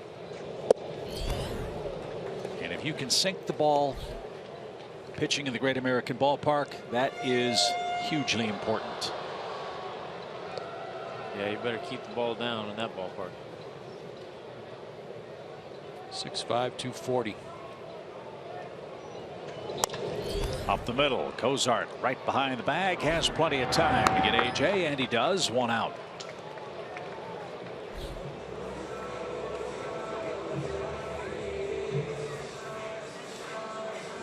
Jace Peterson has a 1-for-2 night.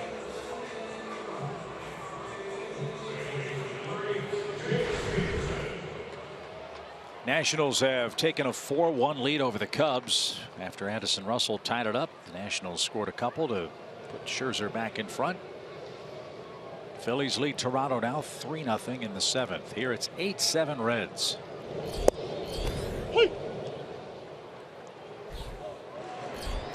We've seen a grand total of 3 1-2-3 half innings tonight.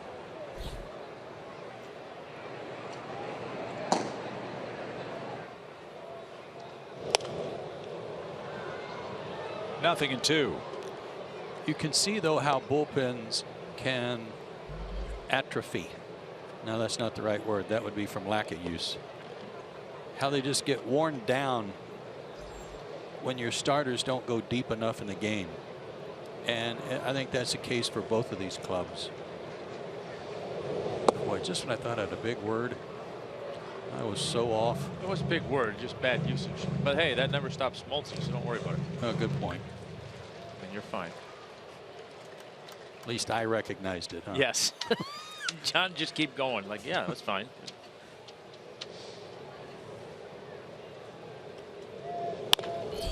That's it right towards Suarez the other way, and a strike to first. There's that sinker again. 2 outs. And here's Ibar. Ibar doubled home a run his first time up. He's also rolled out to short. I've always thought that one of the toughest things a manager has to do is measure how and when to get a guy up and how many times to get him up, and when you get him up, do you bring him in? And because there are so many situations for Freddie Gonzalez, Brian Snitker, Brian Price, where they've got to get guys ready. Oh, Ibar just got drilled. That sounded like it hit him in the rib cage. Sure did.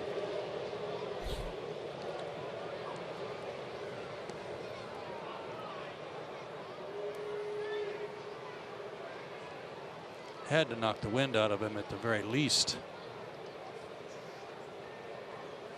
A 97-mile-an-hour fastball.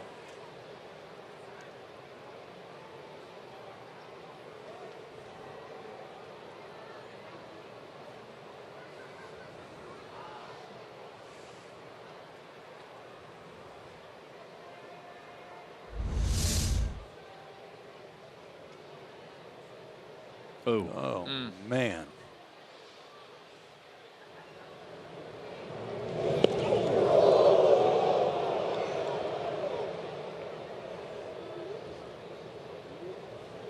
I mean, that's like hitting an empty barrel.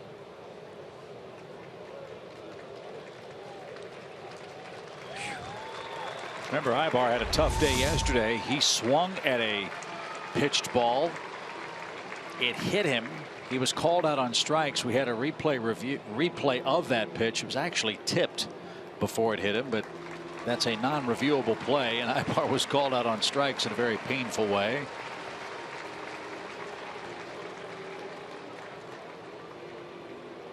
And let's see if Eric's going to be able to stay in the game. He's making his way toward first, and I don't know how. Remember earlier in the year when he got I think, hit by a pitch. He tried to stay in the game and went to first and then eventually came out. He may be trying to go to first, but it might be a good idea to get some treatment on that.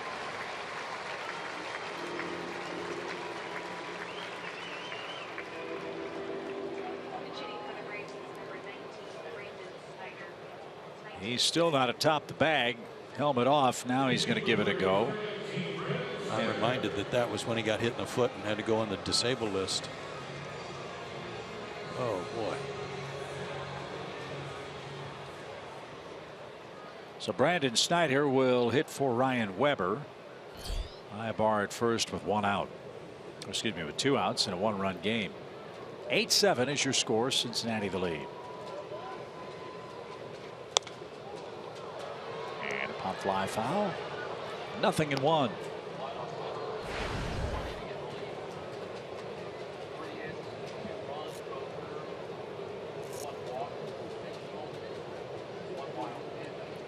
Weber 3 hits, 2 runs in his inning, including a costly wild pitch that brought home the go-ahead run for the Reds.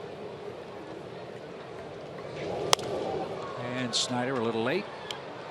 Fouls that away. 0-2.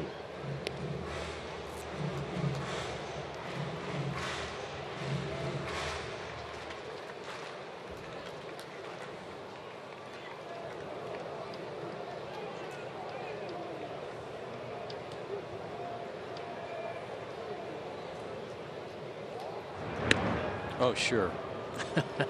Make him dive.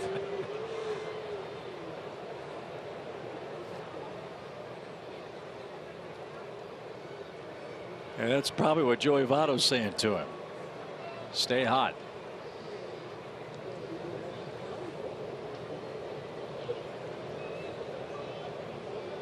He's going to run, and it's fouled away.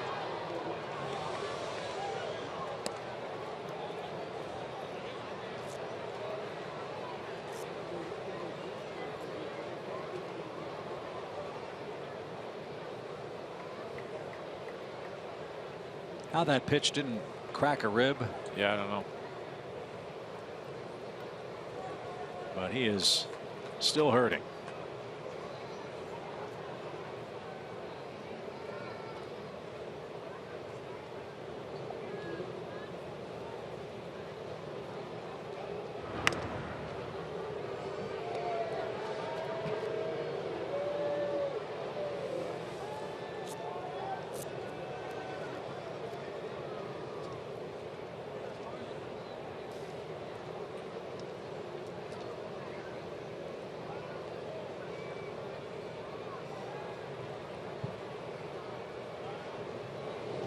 Pitch out.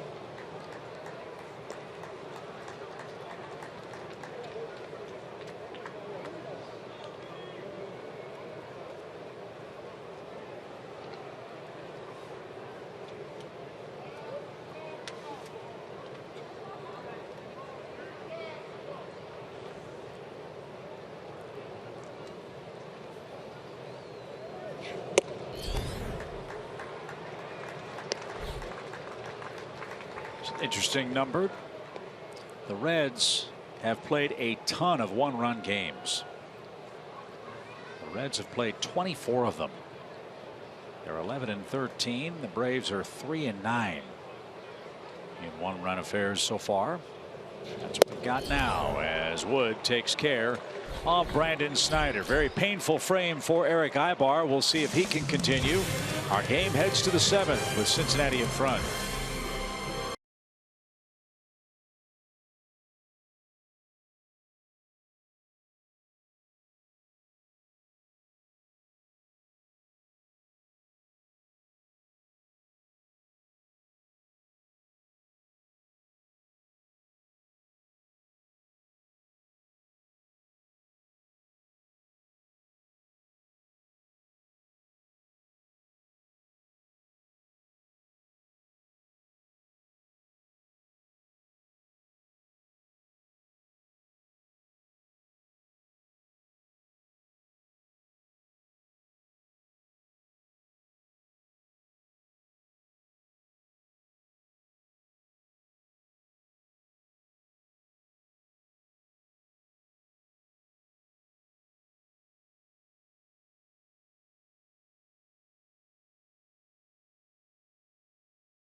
He's going to give it a shot as this game moves to the 7th inning. The Reds have an 8-7 lead in game 1 of our series. The Braves go ever deeper into their bullpen. It's Casey Kelly's turn to pitch. This is his 7th game of the year. His ERA jumped a bit after his last outing against the Cubs. An inning and a third, 5 hits, 4 runs, all earned, 2 walks.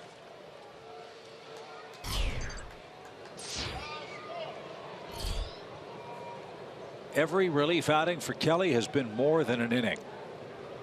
His longest was a 4-inning stint against the Brewers on May the 25th. That was a game where the Braves ran out of relievers. The game went 13 innings before the Brewers won it.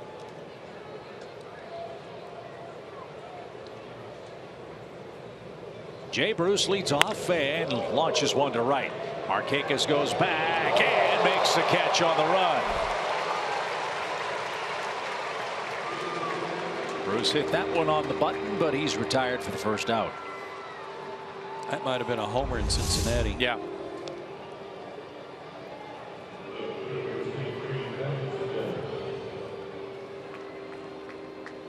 Well, 2 men. I'm sorry, Joe. Short porch and right there. 2 men have homered tonight. Adam Duvall is one of them.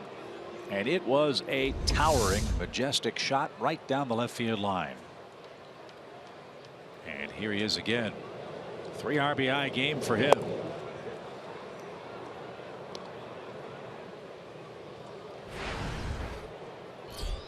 And the point I was trying to make earlier tonight, with all the injuries in the Giants outfield, how they feel about plugging this guy in. Yeah, there were rumors tonight that the Giants might be interested in Ryan Braun, and the Giants are hosting the Brewers, so they get a first-hand look at him. But you know, they'd probably rather have this guy back. He hits another one high in the air, deep toward right. Markakis on the run, gets to the track, and right at the 390 mark, makes the play. Duvall's got opposite field power, and he showed it there, but the park big enough to hold that drive. I promise you that one's out. Yeah, for sure. Yes. 2 nice plays by Nick. Yeah, run a couple of post patterns and hauled them in. Nice play. Yeah, Ryan Braun, I think, has a clause in his contract that allows him to be traded to only 5 teams. I'm not sure if the Giants are on that club. Braun was asked about that before the game tonight. As Suarez digs in.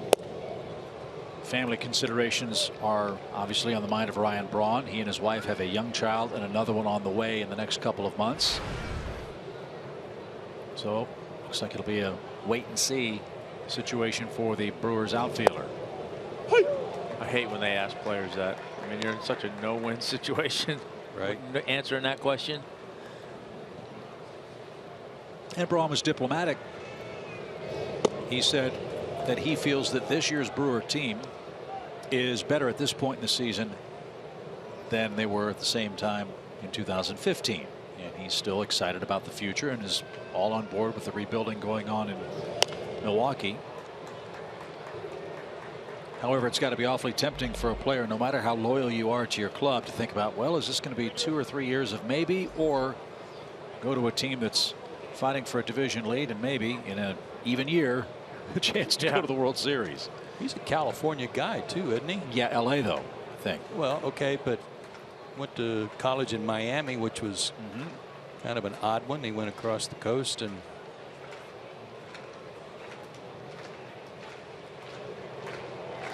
Two balls, 2 strikes. I said before, when Milwaukee was in town, that he's got a comfort level in Milwaukee. The Milwaukee fans have kind of let that incident slide where he lied about performance enhancing drugs. They've embraced him again, and I'm not so sure there are other places he could go where he'd get that same pass. San Francisco might be one of them. Right.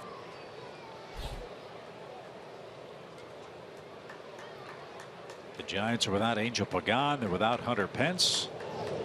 And strike 3 over the inside corner takes care of Suarez, who Didn't like that call. Kelly, a 1-2-3, top of the 7th. Stretch time, and the top of the order coming up for Atlanta, down a run.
With Delta Airlines and your Atlanta Braves.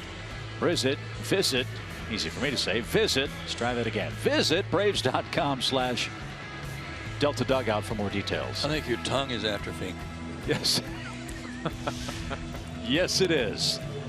As we have an 8-7 ball game.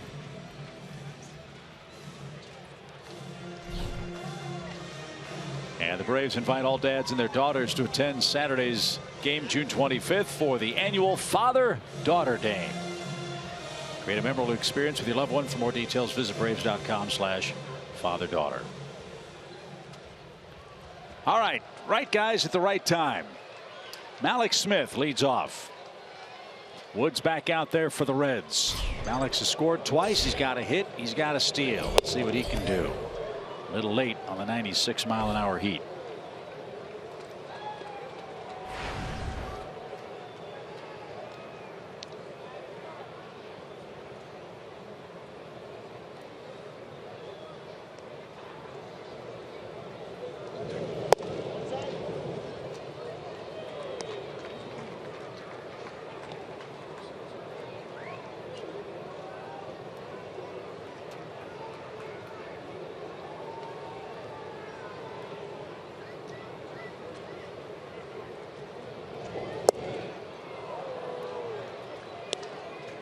One ball, 2 strikes. That's pretty nasty. Well, when you're set up for 96 to 98, that was nasty. Unfair.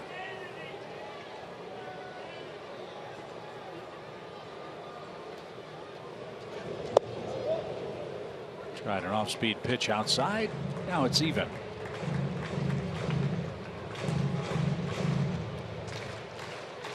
This has to be a thrill for Wood. Atlanta native, Georgia Tech pitcher, probably has a healthy pass list tonight. And the 2-2 is way outside. A walk to a fast man wouldn't be a bad thing. Ender Inciarte is on deck.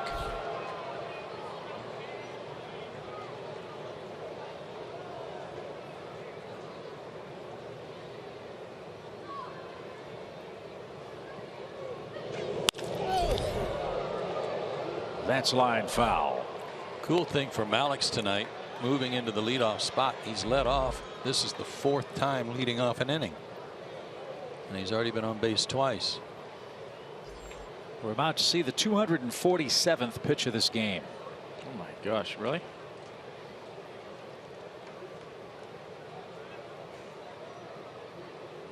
We've seen 6 walks, 15 hits.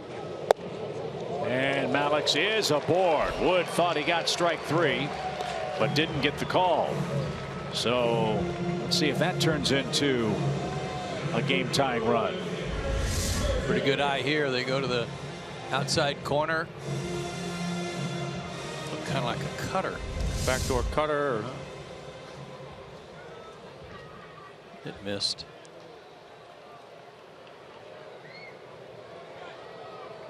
Braves are down by 2. Let's see how they play this. Excuse me, 1.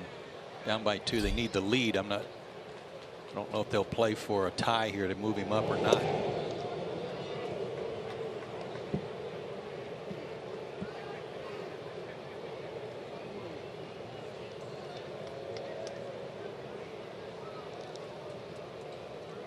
If Malix goes, he's got to make sure he holds the base at second. Yes, sir.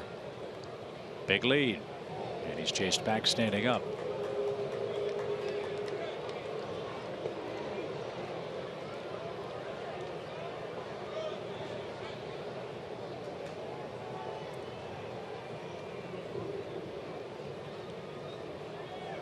Back and forth ball game tonight.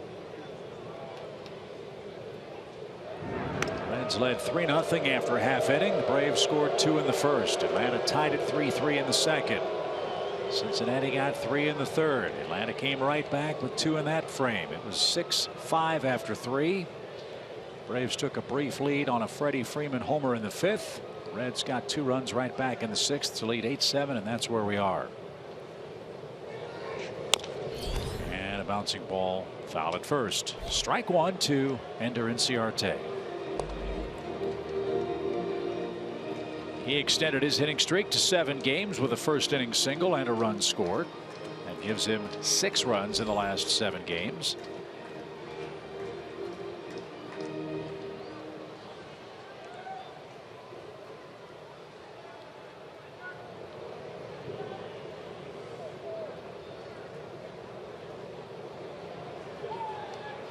No balls and a strike.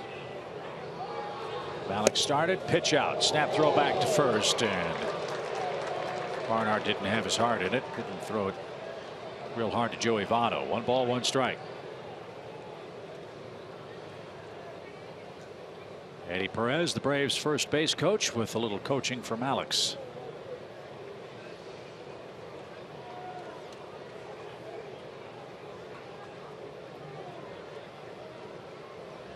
He's going.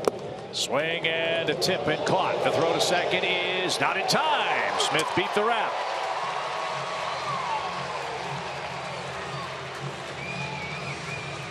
Malix Smith steals his second base. Went in head first this time. Tough pitch to throw on for Barnhart. Still made it close.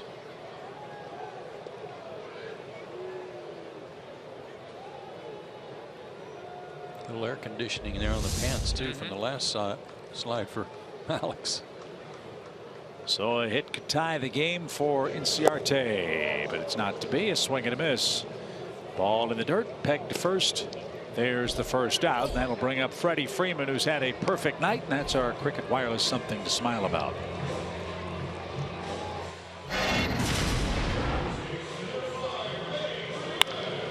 Backdoor slider his last time up from J.C. Ramirez, and he's in double digits in homers now.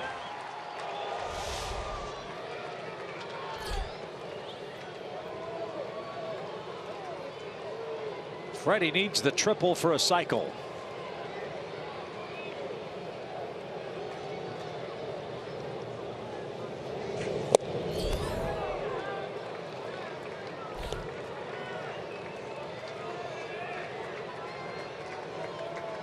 So Keith Hellebrand is the man that caught Freddie's home run ball. He's a Reds fan.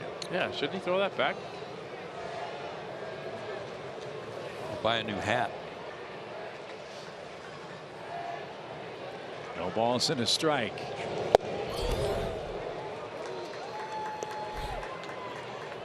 Nine career triples for Freddie.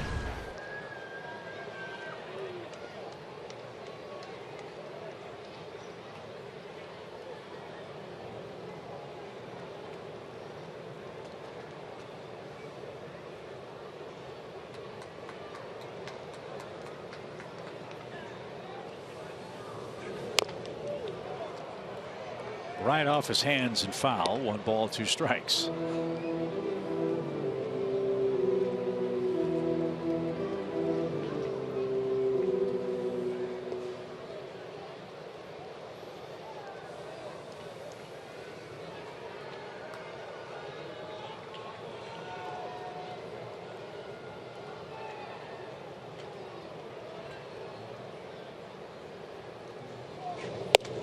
Strike 3 at the belt, and Freeman didn't like it. 97-mile-an-hour fastball popped the glove of the Reds catcher, Tucker Barnhart. It's kind of like the inside corner he called on Suarez to end the top half of the inning.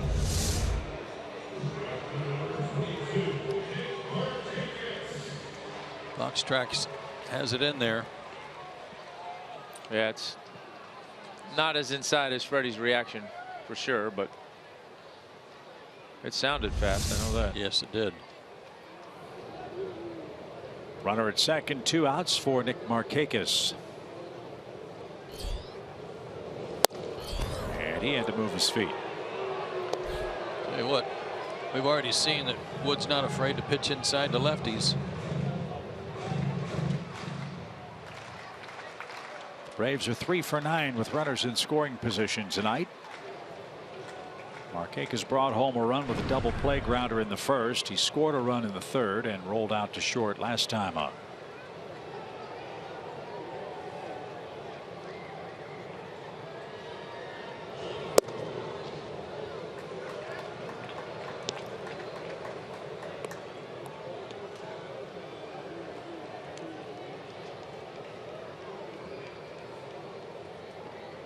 Alex drew a leadoff walk, stole second.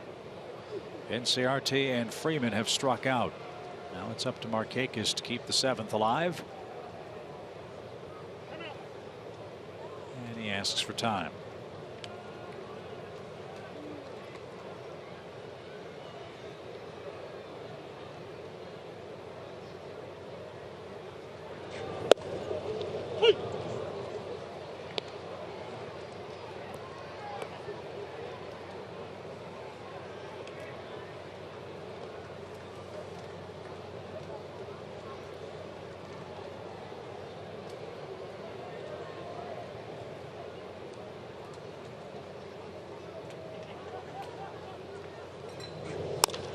Bouncing ball toward Phillips. Tricky hop. He stayed with it.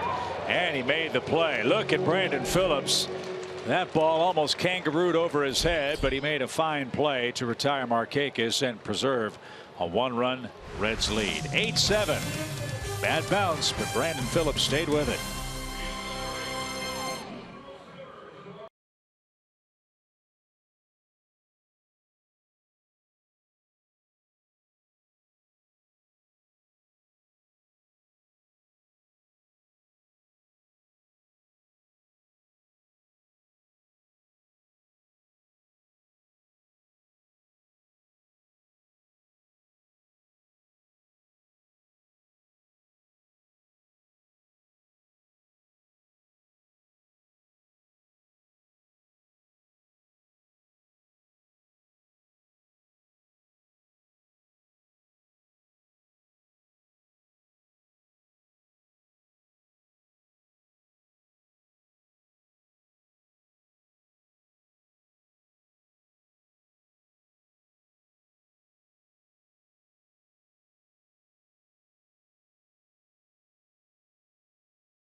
Cincinnati has the lead. Plenty to talk about on Braves Live, presented by Xfinity. Joe, Tom, and I will join Jerome and Matty Diaz to talk about all the happenings here in Game 1 of our 4-game series with the Cincinnati Reds here at Turner Field. The game was started by Daniel Wright and Aaron Blair. Those two are long gone. They combined for 8 innings, 10 hits, 11 runs.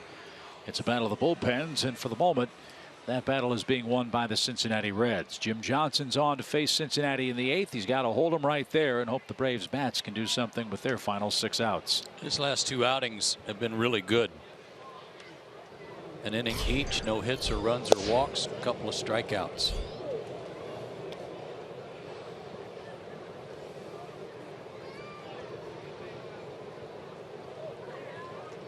Tyler Holt leads off.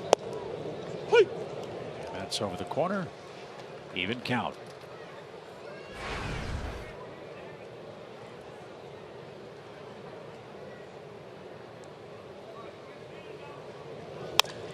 To the right side. Jace Peterson ranges to his left, sets his feet, and throws a strike. Good play by Jace. Good start to the inning for Johnson. 1 up, 1 down. Hope you make your plans to join us here tomorrow night for the 2nd game of the series. Julio Teheran will pitch for the Braves. Julio looks for his 3rd win of the season, as does Brandon Finnegan. Young Reds left-hander is 2-4 with a .377 earned run average. And 3 prominent Red starters are on the disabled list. Raisel Iglesias, who I think picked up his first big league win against the Braves last year in Cincinnati. He is out with a shoulder impingement. Michael Lorenzen, a right-handed pitcher, is supposed to pitch a 1-inning rehab for Louisville. He's got a sprained right elbow.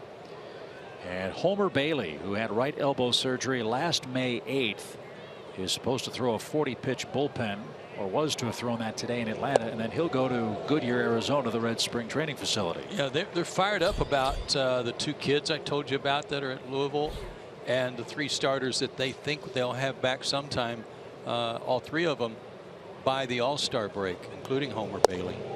There's a strike to Tucker Barnhart. Johnson paints the inside corner. So let's think along about that. Here are the Reds, 24-39. Terrific offense, all kinds of pitching problems. If they can straighten that out, they could certainly have an impact on the National League Central race.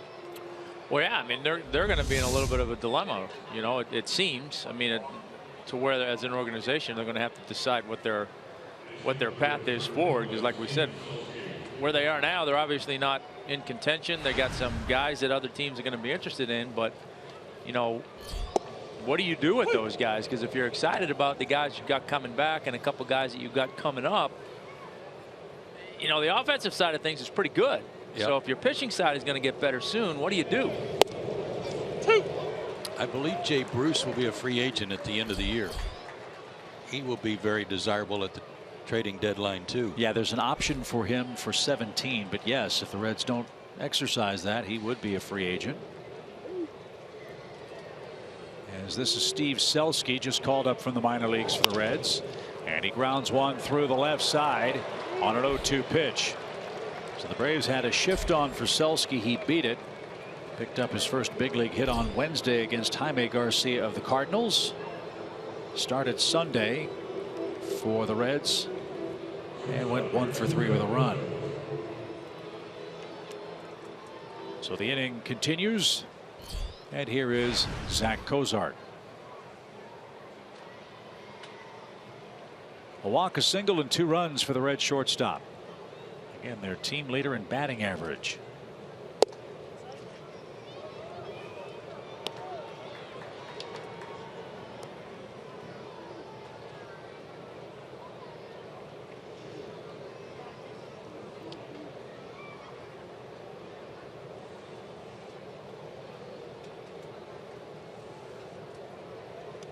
Ooh, he was leaning a little bit.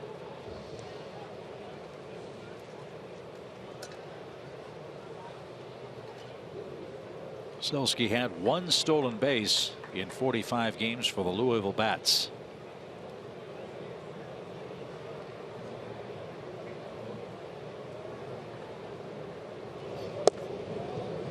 Pretty pitch, even count.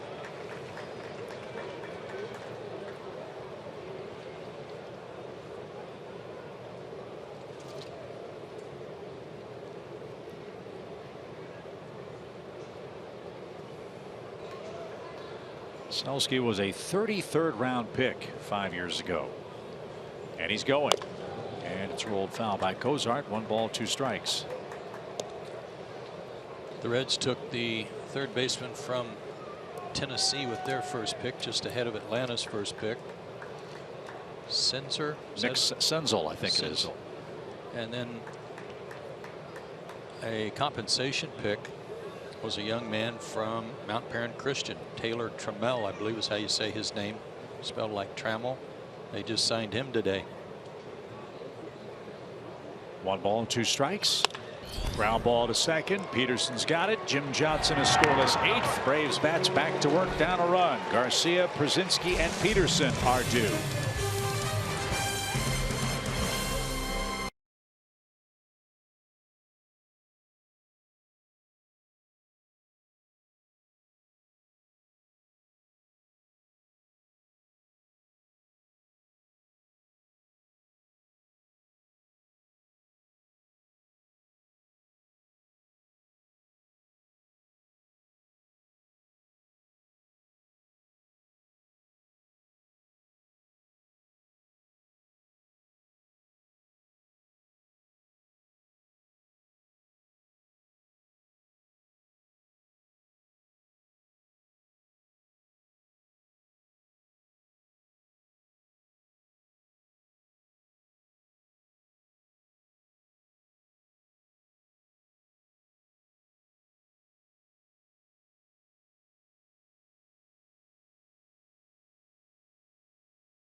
Sponsored by Delta Airlines, your local Ford dealer, and Xfinity. X1 from Xfinity will change the way you experience sports.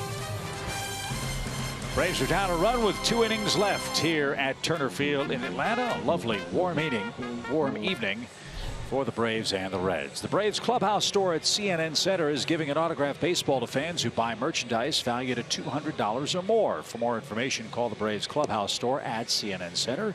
The number 404-523-5854.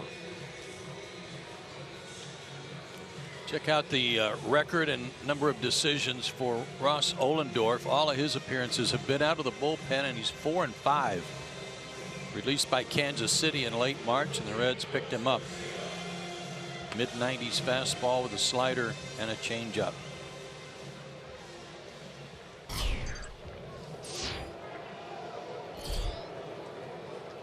Ohlendorf pitched in 4 games on the Reds homestand, won 1, lost 1, saved 1. So he covered all the categories in relief. Gosh, I thought that was Paul Byrd out there for a minute. Yeah. Old school windup.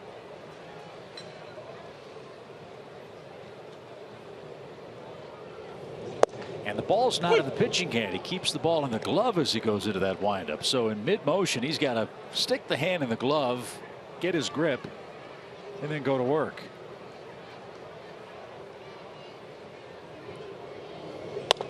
Look out. Oh, that got A.J.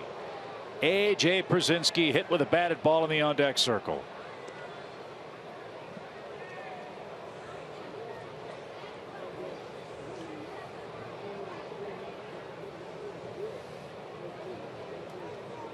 I'm surprised it doesn't happen more often. Me too. And it's terrifying when it does.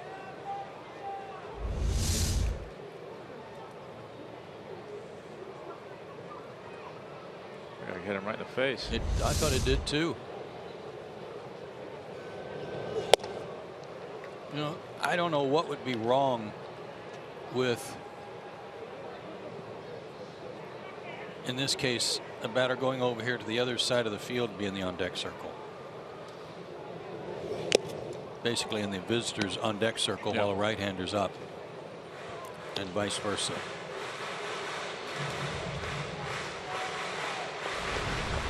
Some might say, well, why not put up a net? Well, that interferes with the field of play.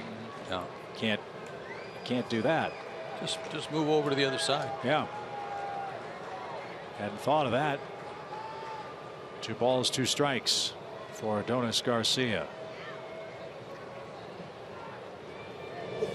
Swing, fly ball, well hit toward left. Duvall, gone!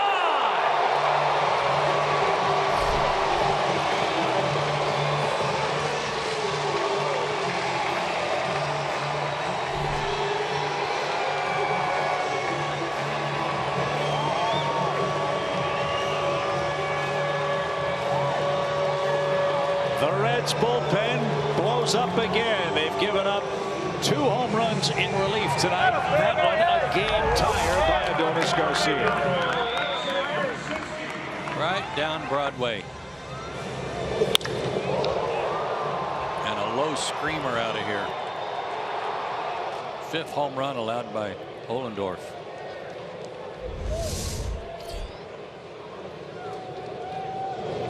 A.J. Brzezinski with a base hit to right.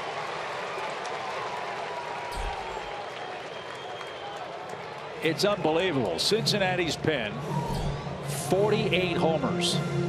48. A.J.'s going to come out of the game. The Braves will put a fast runner at first. About A.J. getting smoked in the face with a foul ball and stepping up getting a knock. Check your molars.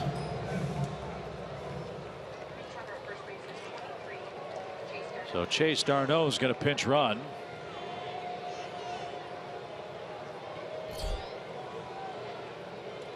And he can swipe a bag. He's got a good lead.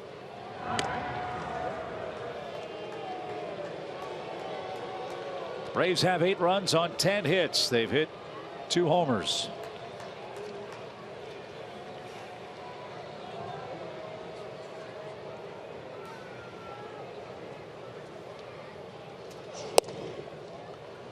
And in case you wondered, the Braves' season high in runs is 9. That came on our trip to Pittsburgh. That was the good news. The bad news is they gave up 12 that night. Here they've scored 8 but have given up 8. Can they break through and take the lead? 1 ball, no strikes as we approach 10 o'clock. Peterson showed bunt. Ohlendorf can't get the ball down. 2-0.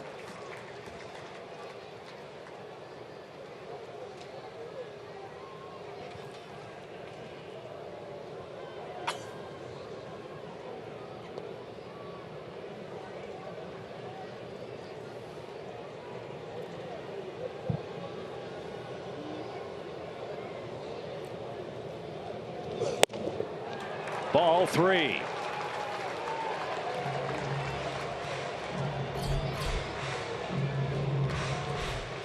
You know, Ibar would like to exact some revenge. He was hit in the ribs by a wood pitch.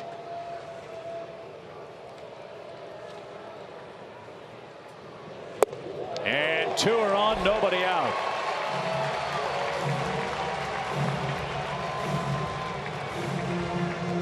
Brian Price and Jim Riggleman have seen this movie time and time and time again this year.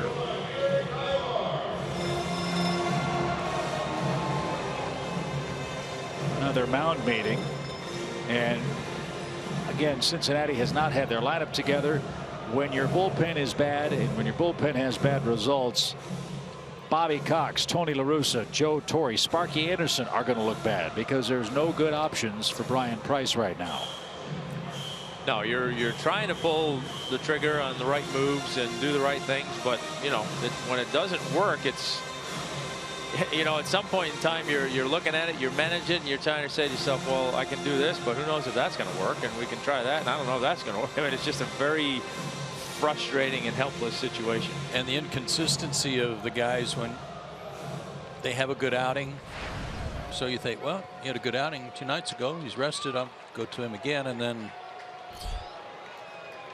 Capaya. Well, this sets up just fine for the Braves. You have one of the best bunters in baseball, and Eric Ibar up there in a bunt situation. 2 on, nobody out. Tyler Flowers will move to the on-deck circle. And it's bunted off Barnhart, and boy, that's a break for the Reds. Cozart was standing at the second base bag expecting a pickoff throw, and Ollendorf threw it to the plate.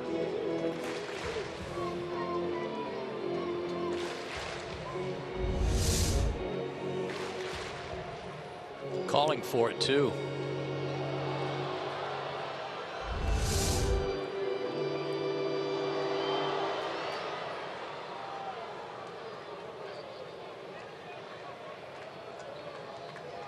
No balls and a strike.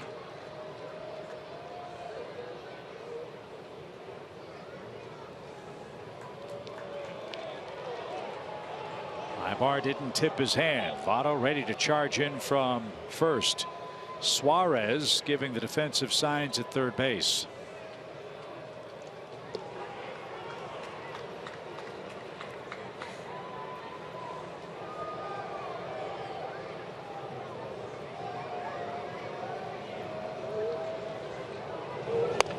Ibar got the bunt down. The throw is to third.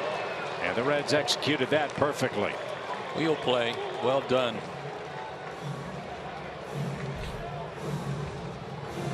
Supposed to be a pickoff on the first attempt. Nothing going on after that, and then the wheel play with the shortstop breaking to cover. So Tyler Flowers will be called back. It'll be Jeff Francoeur to come on and pinch in.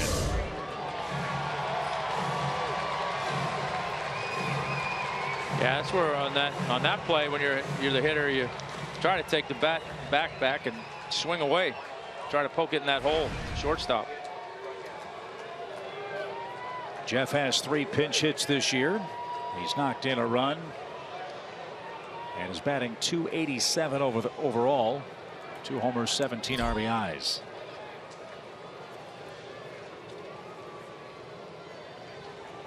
He has not faced Ollendorf.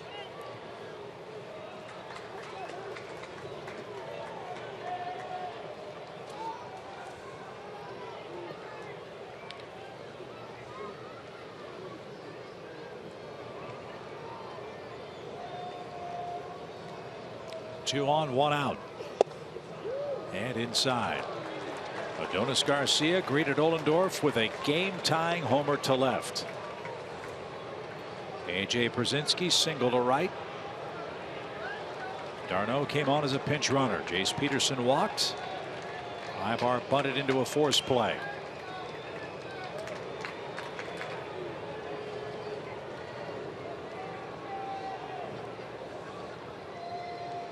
One ball, no strikes.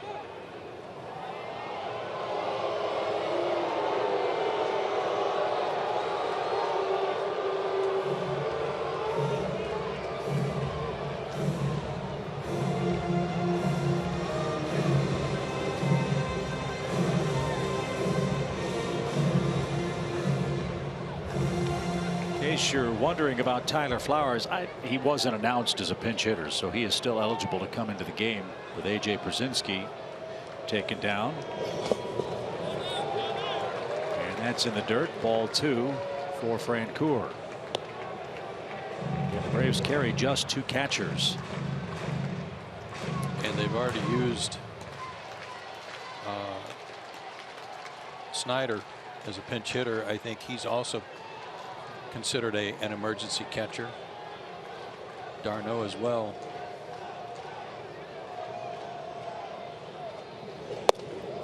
Ball 3. Great patience by Francoeur here.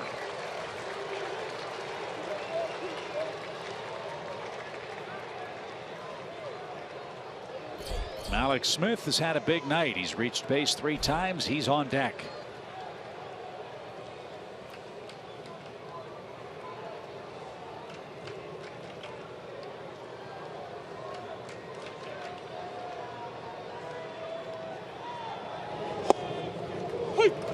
Throw a strike, and Ollendorf obliged him. 3-1 now.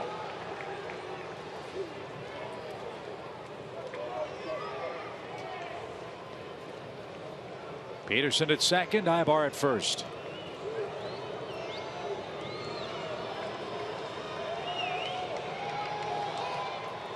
And the ball got loose in left field.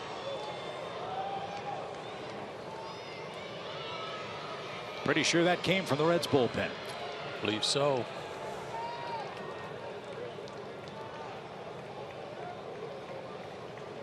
Josh Smith loosening up in their pen. Good hitters count. Good pitch for Jeff to jump on if he gets what he likes. He just walked and the bases are loaded.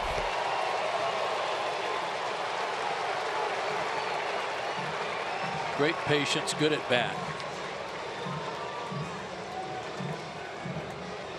Especially 3-1 when you've got an opportunity to put your team on top. To take that close pitch was really great. Didn't swing at his pitch. World of opportunities and options from Alex Smith now. Fast runner at third. Bases are loaded. Reds infield is coming in. I hope he chooses the line drive and the gap option. They really shorten up in the outfield. Yeah.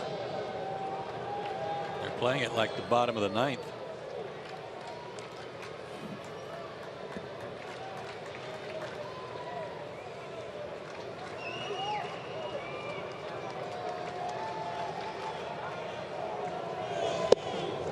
Ball one.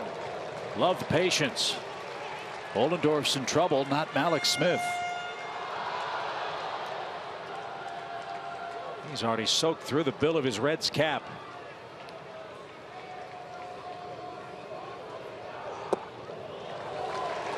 He's really rushing now.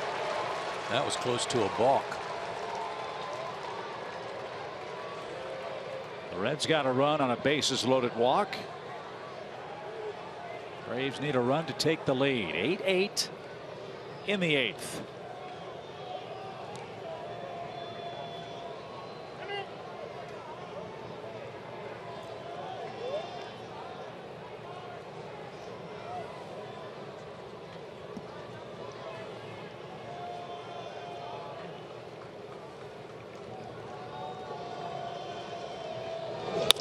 Hot shot right to Phillips. And the Braves scramble back. Phillips from his knees caught the line drive. 2 out.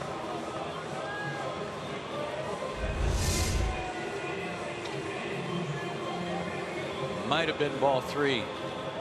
Had the plate, but it was down.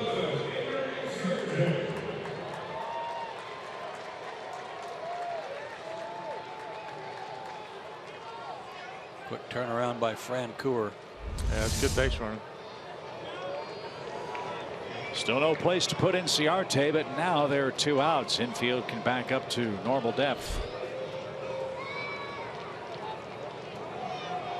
And Ollendorf wants to talk about it. In the 9th, Cincinnati will have Votto, Phillips, and Bruce coming up. Already Vizcaíno was up and throwing in the bullpen. And look at Ollendorf. Just look at that cap. That looks like a Tim Hudson cap.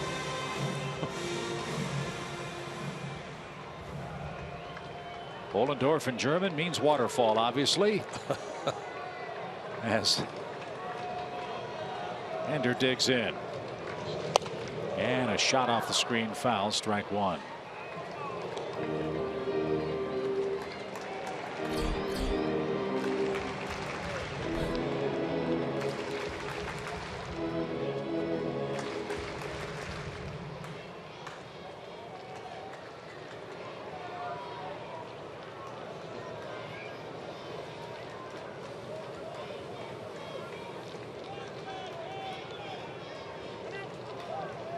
I would assume Vizcaíno will be the next pitcher anyway, because there will not be a save situation unless the Braves score.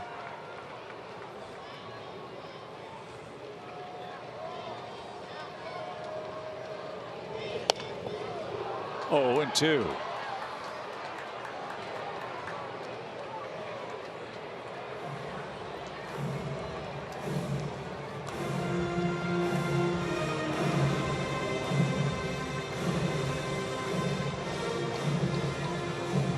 can understand why Ohlendorf and Barnhart want to be on the same page. If they can somehow wiggle out of this, they've got their big bats coming up. They got to be talking about a setup pitch, don't they, Tom? I would think so, yeah. I don't know if he'll waste one or not, but maybe use it to set up an out pitch 2 pitches from now. That was a long conversation.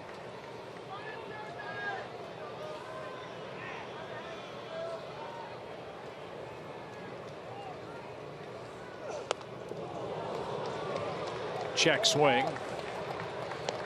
Still 0-2. And they went upstairs. High target. He delivered it there, and Ender got a piece of it.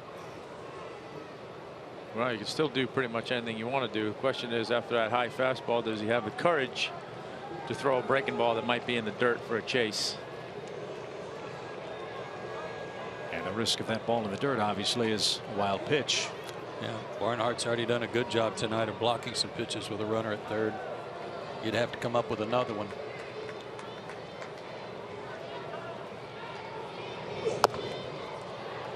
Right off the top of the plate, foul.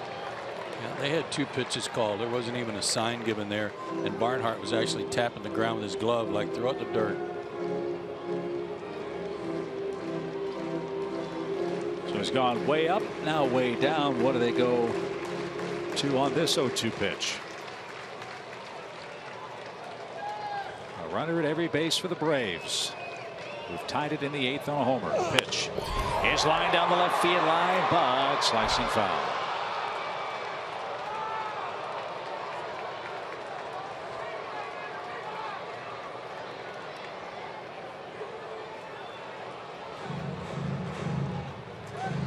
A homer, a single, a walk, a bunt into the wheel play, another walk, and a line out.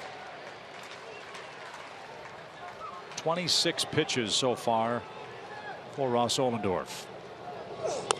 And a bouncing ball to Phillips. He's got it, and his flip to first is in time. Garcia hits a homer. The Braves load the bases but cannot score the go-ahead run, and we head to the 9th, tied at 8.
Into the 9th inning, and it's time for our Zaxby's indescribably good play. We'll take a look at some of our minor league teams and the Braves organization. Heading down to Double-A, Chris Ellis went 6 innings with only 1 earned run. High A, Max Posey, 6 Ks in 5 innings. And then Tuki Toussaint picking up a win after tossing 8 innings. And we have some special guests here at Turner Field tonight. 3 of the Braves' most recent draft picks. There's Ramon Osuna. He was the 14th round pick. Devin Watts, the 17th round pick, and Gabe Howell, the 20th round pick. So excited to see some of the new faces to the Braves organization here at Turner Field tonight. Look how young those guys are. Yeah. They are young. Isn't that exciting, though? Did you get to come to Turner Field, Tommy, after the Braves? Or not Turner Field, the old ballpark? Did you get there shortly after you were drafted? It wasn't too long. I was still playing my high school season because up north, you know, still. Right. So by the time we finished that, I ultimately. No, it was before that I got drafted and came in here for a weekend and then finished my high school season and signed some point after that. But it was pretty cool coming down here for a weekend. Arodys Vizcaino will face Joey Votto to lead things off. Wholesale defensive changes for the Braves as we go to the ninth. I believe that's the same case for Ian Anderson, the first-round pick of the Braves. His high school has not graduated yet, so they've got to wait till after that's over and done with. Downstairs to Votto. Votto's walked twice, singled once, struck out once. And it's his patience that worries you the most in this at bat. If it's a millimeter off the plate, he'll take it. He usually gets the call. But if he doesn't and he connects, it'll go a long way. 2 balls and a strike.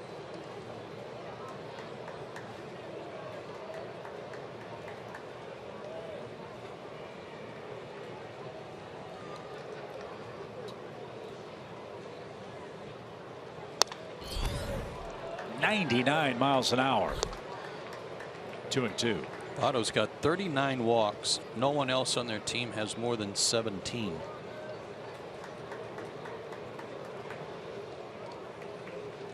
Well, nobody will complain about his on-base percentage or his walks if he can coax one here in a tie game late. Old school too, choking up quite a bit on the bat. And that one's popped up. Long run, Francoeur. Can he get there? Garcia dives. It's off his glove. It trickles toward the fence in left. And Votto's aboard with a double into no man's land.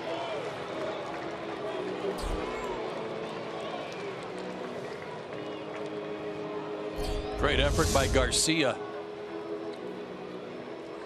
Took a little off. And you're right, just out in the Bermuda Triangle out there. Adonis almost came up with it. Yeah.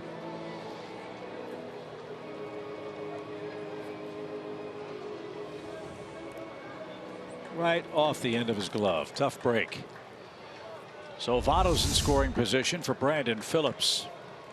Phillips is 0 for 3. He's walked and scored. Let's see how the Reds play it.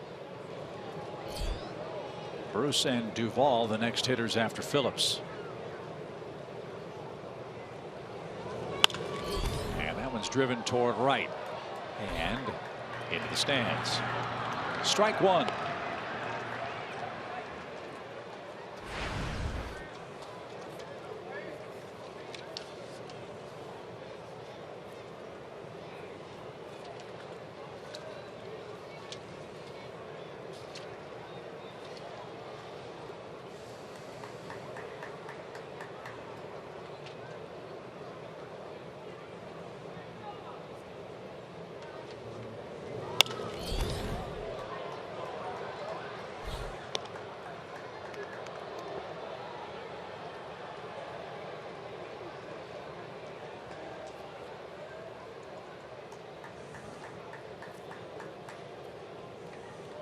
Twelve doubles for Votto.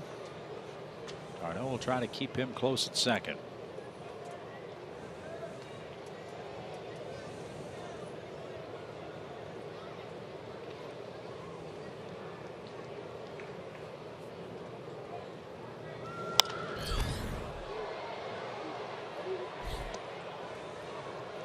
Just because he's behind in the count doesn't make Brandon Phillips any less dangerous trying to get that runner over.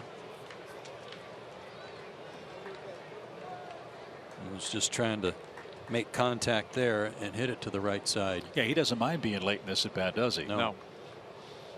He's going to let it travel as long as he can and try and hit it that way. 0-2. And he couldn't check his swing. A slider got him. Nice sequence by Vizcaino. And Brandon Phillips cannot advance Joey Votto. One out. And here's Jay Bruce, a left-hand hitter with a base open.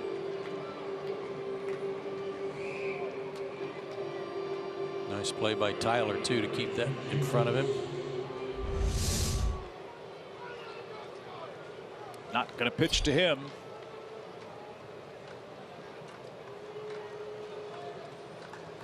And that'll bring up Duvall, who's had a huge game. A 2-run homer in the first, sac fly in the third. Yeah, that's certainly the right move by the book's sake, but that guy on deck is no walk in the park. He's had a good night.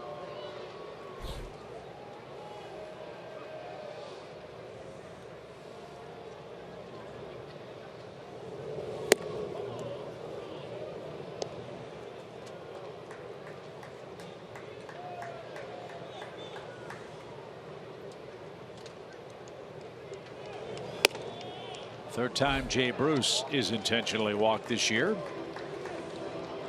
So here we go. Hot hitter. This is a flamethrower, Vizcaino.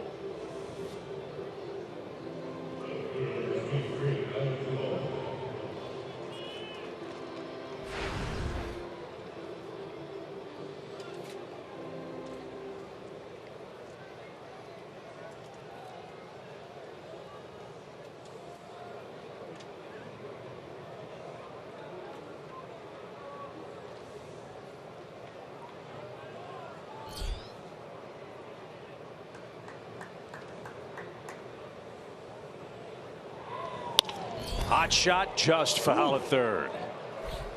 He was all over 98. Yes, he was. Turned on it. So does that send a message to Vizcaino?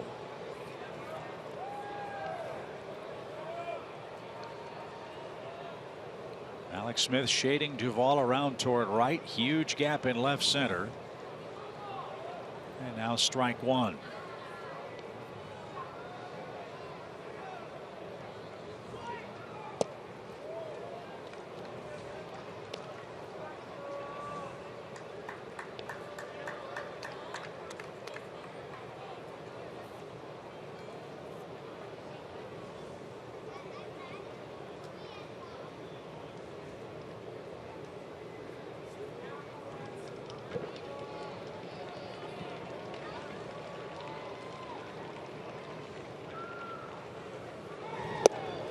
He didn't want to, but he went around. 1 ball, 2 strikes. I think he wanted to throw that slider away the pitch before, but it didn't do anything. Kind of backed up, fortunately, too far inside to offer. And then made a good pitch with the slider the next pitch. Yeah, the first one, I think he just tried to throw it too hard. Yeah.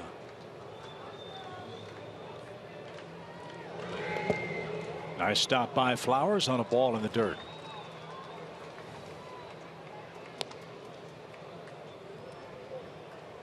Can't afford a wild pitch here with only 1 out.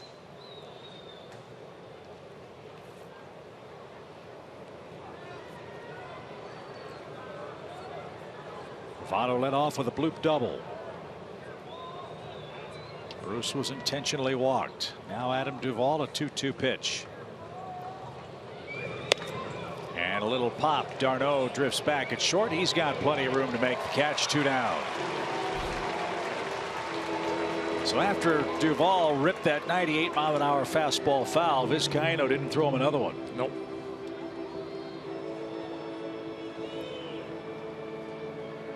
And Eugenio Suarez will be the final hope for the Reds in the 9th.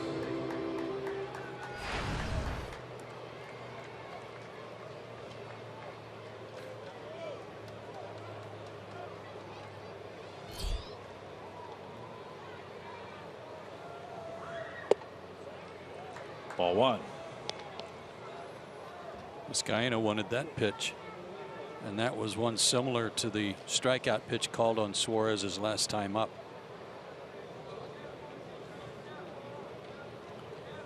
Suarez just 24 years old. Hit 13 homers for the Reds last year. He's already at 13 this season. His average is down about 50 points from 15 to 16. Tonight he's 1 for 3 with an RBI and a run scored. How many at bats last year? Because that can get in your head when you have a have a 15 homer year at Great American Ballpark. The next year you want to hit 30. 372. In 97 games. Getting to play full time now. It's probably over swinging a bit.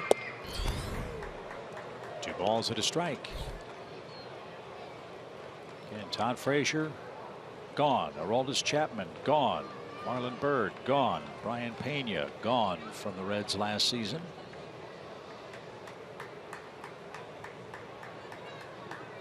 Two and one your count.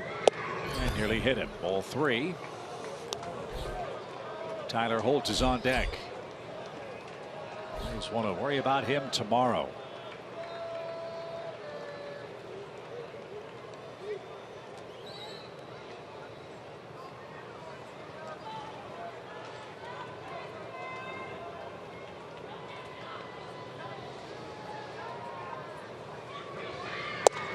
And they're loaded. Ball 4. Again, Vizcaino not pleased with the call, but that's the second walk of the inning. The first unintentional free pass. Votto now 90 feet away. Bruce at second. Suarez at first. And Tyler Holt is the hitter.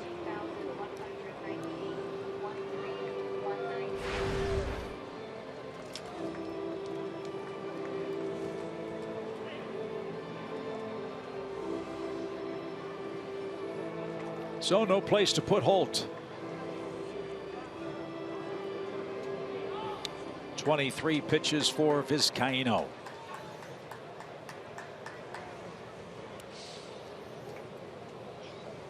He's hit the ball to the right side. His last 3 times up after striking out leading off the second. And he nearly got hit.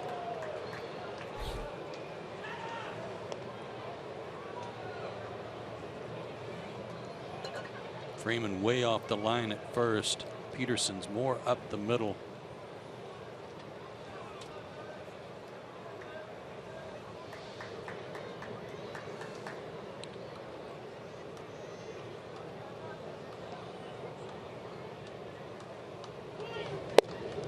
I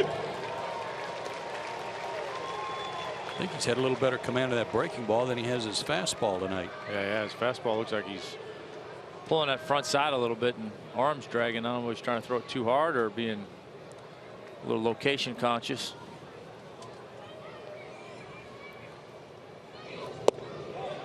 Check swing. He held it. Las Diaz with the call at first. 2 balls and a strike.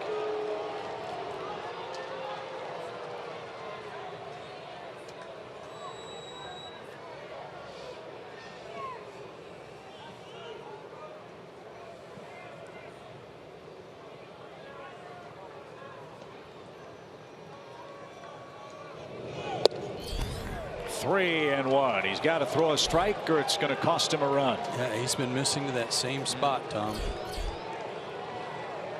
Yeah, typically that's just your front side pulling a little bit and your arm drags. He might be taking one. I would. Why not? Yeah. Even if it's a strike, you put your runners in a position where they can move a little bit. Still going to see the same pitch. And he missed. Ball 4. The Braves have walked a hitter with the bases loaded twice tonight. That one brings home Joey Votto and the Reds lead 9-8. 3 walks in the inning.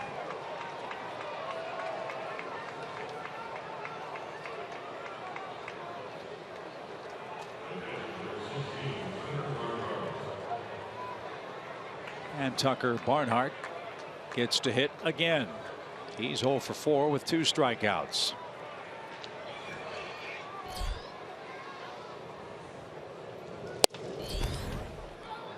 Only 9 walks for Vizcaino coming into this outing.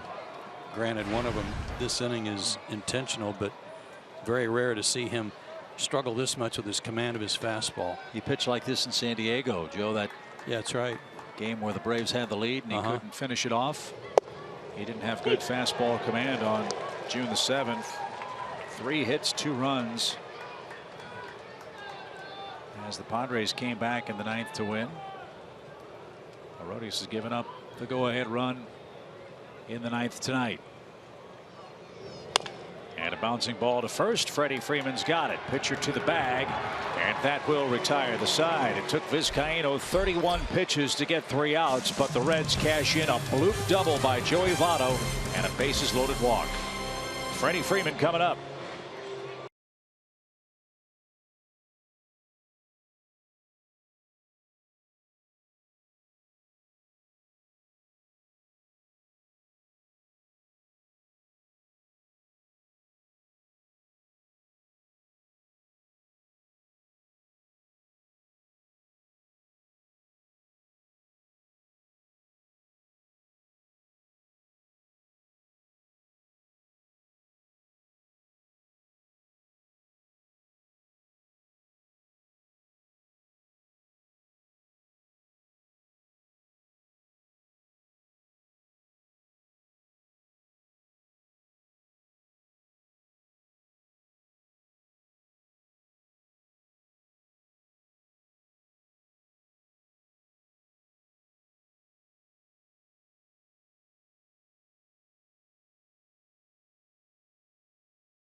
Not been an artistically pitched game by any stretch, but good to see the Braves with some offensive firepower, guys. 8 runs on 10 hits for Atlanta tonight. Seems like every time Freddie hits a homer, so does Adonis, so that's a good sign. Malek's with a great job in the leadoff spot tonight. Our first look at Adam Duvall, and I think we're all impressed with his swing tonight. So we go to the bottom of the 9th inning. This is Tony Cingrani, who is the acting closer for the Reds. As you see, it's been, like so many of the relievers, fellas, a flip of the coin whether it works or not. 6 out of 11 opportunities. Fastball 93 to 96 with a slider. Freeman 1 for 4 against him. Cingrani, a former 3rd round pick by Cincinnati.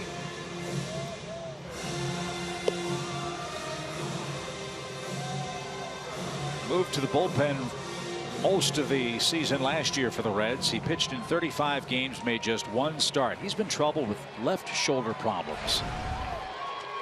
Tendinitis a couple of times, including a strain last year. And he'll face Freddie Freeman, who's had a big night, as we just showed you. The Braves would like to tie it up with Freddie Freeman leading off the inning.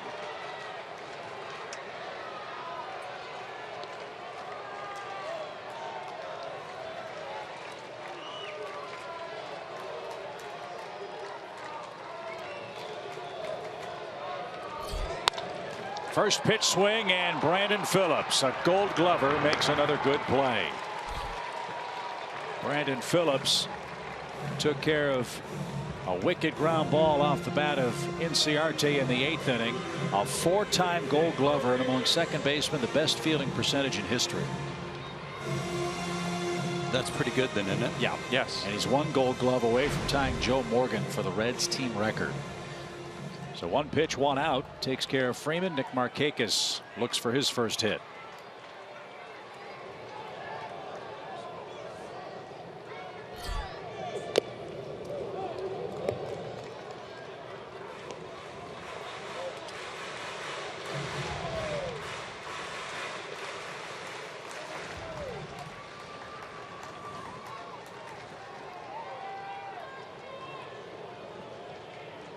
No balls and a strike. Back to the mound, Cingrani in excellent position to field it. And there's the 2nd out. If he didn't get it, Cozart was right behind the second base bag and in position to make the play as well.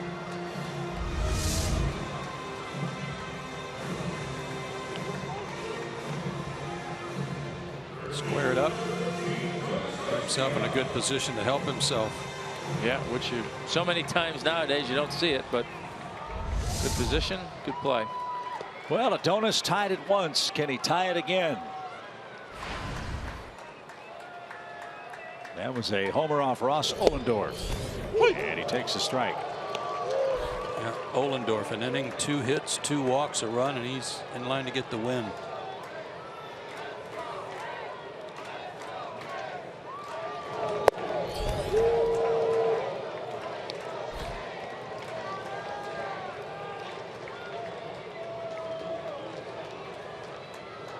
One ball, one strike.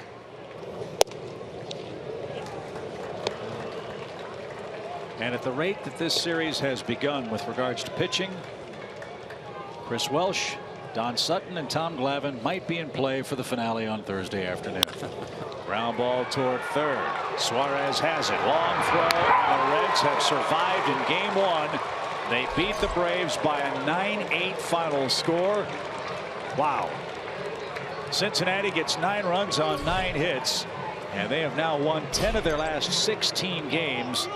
And Mr. Duvall and company off to an impressive start here in Atlanta. Braves fall again, 9-8 your final. We'll recap it for you right after this.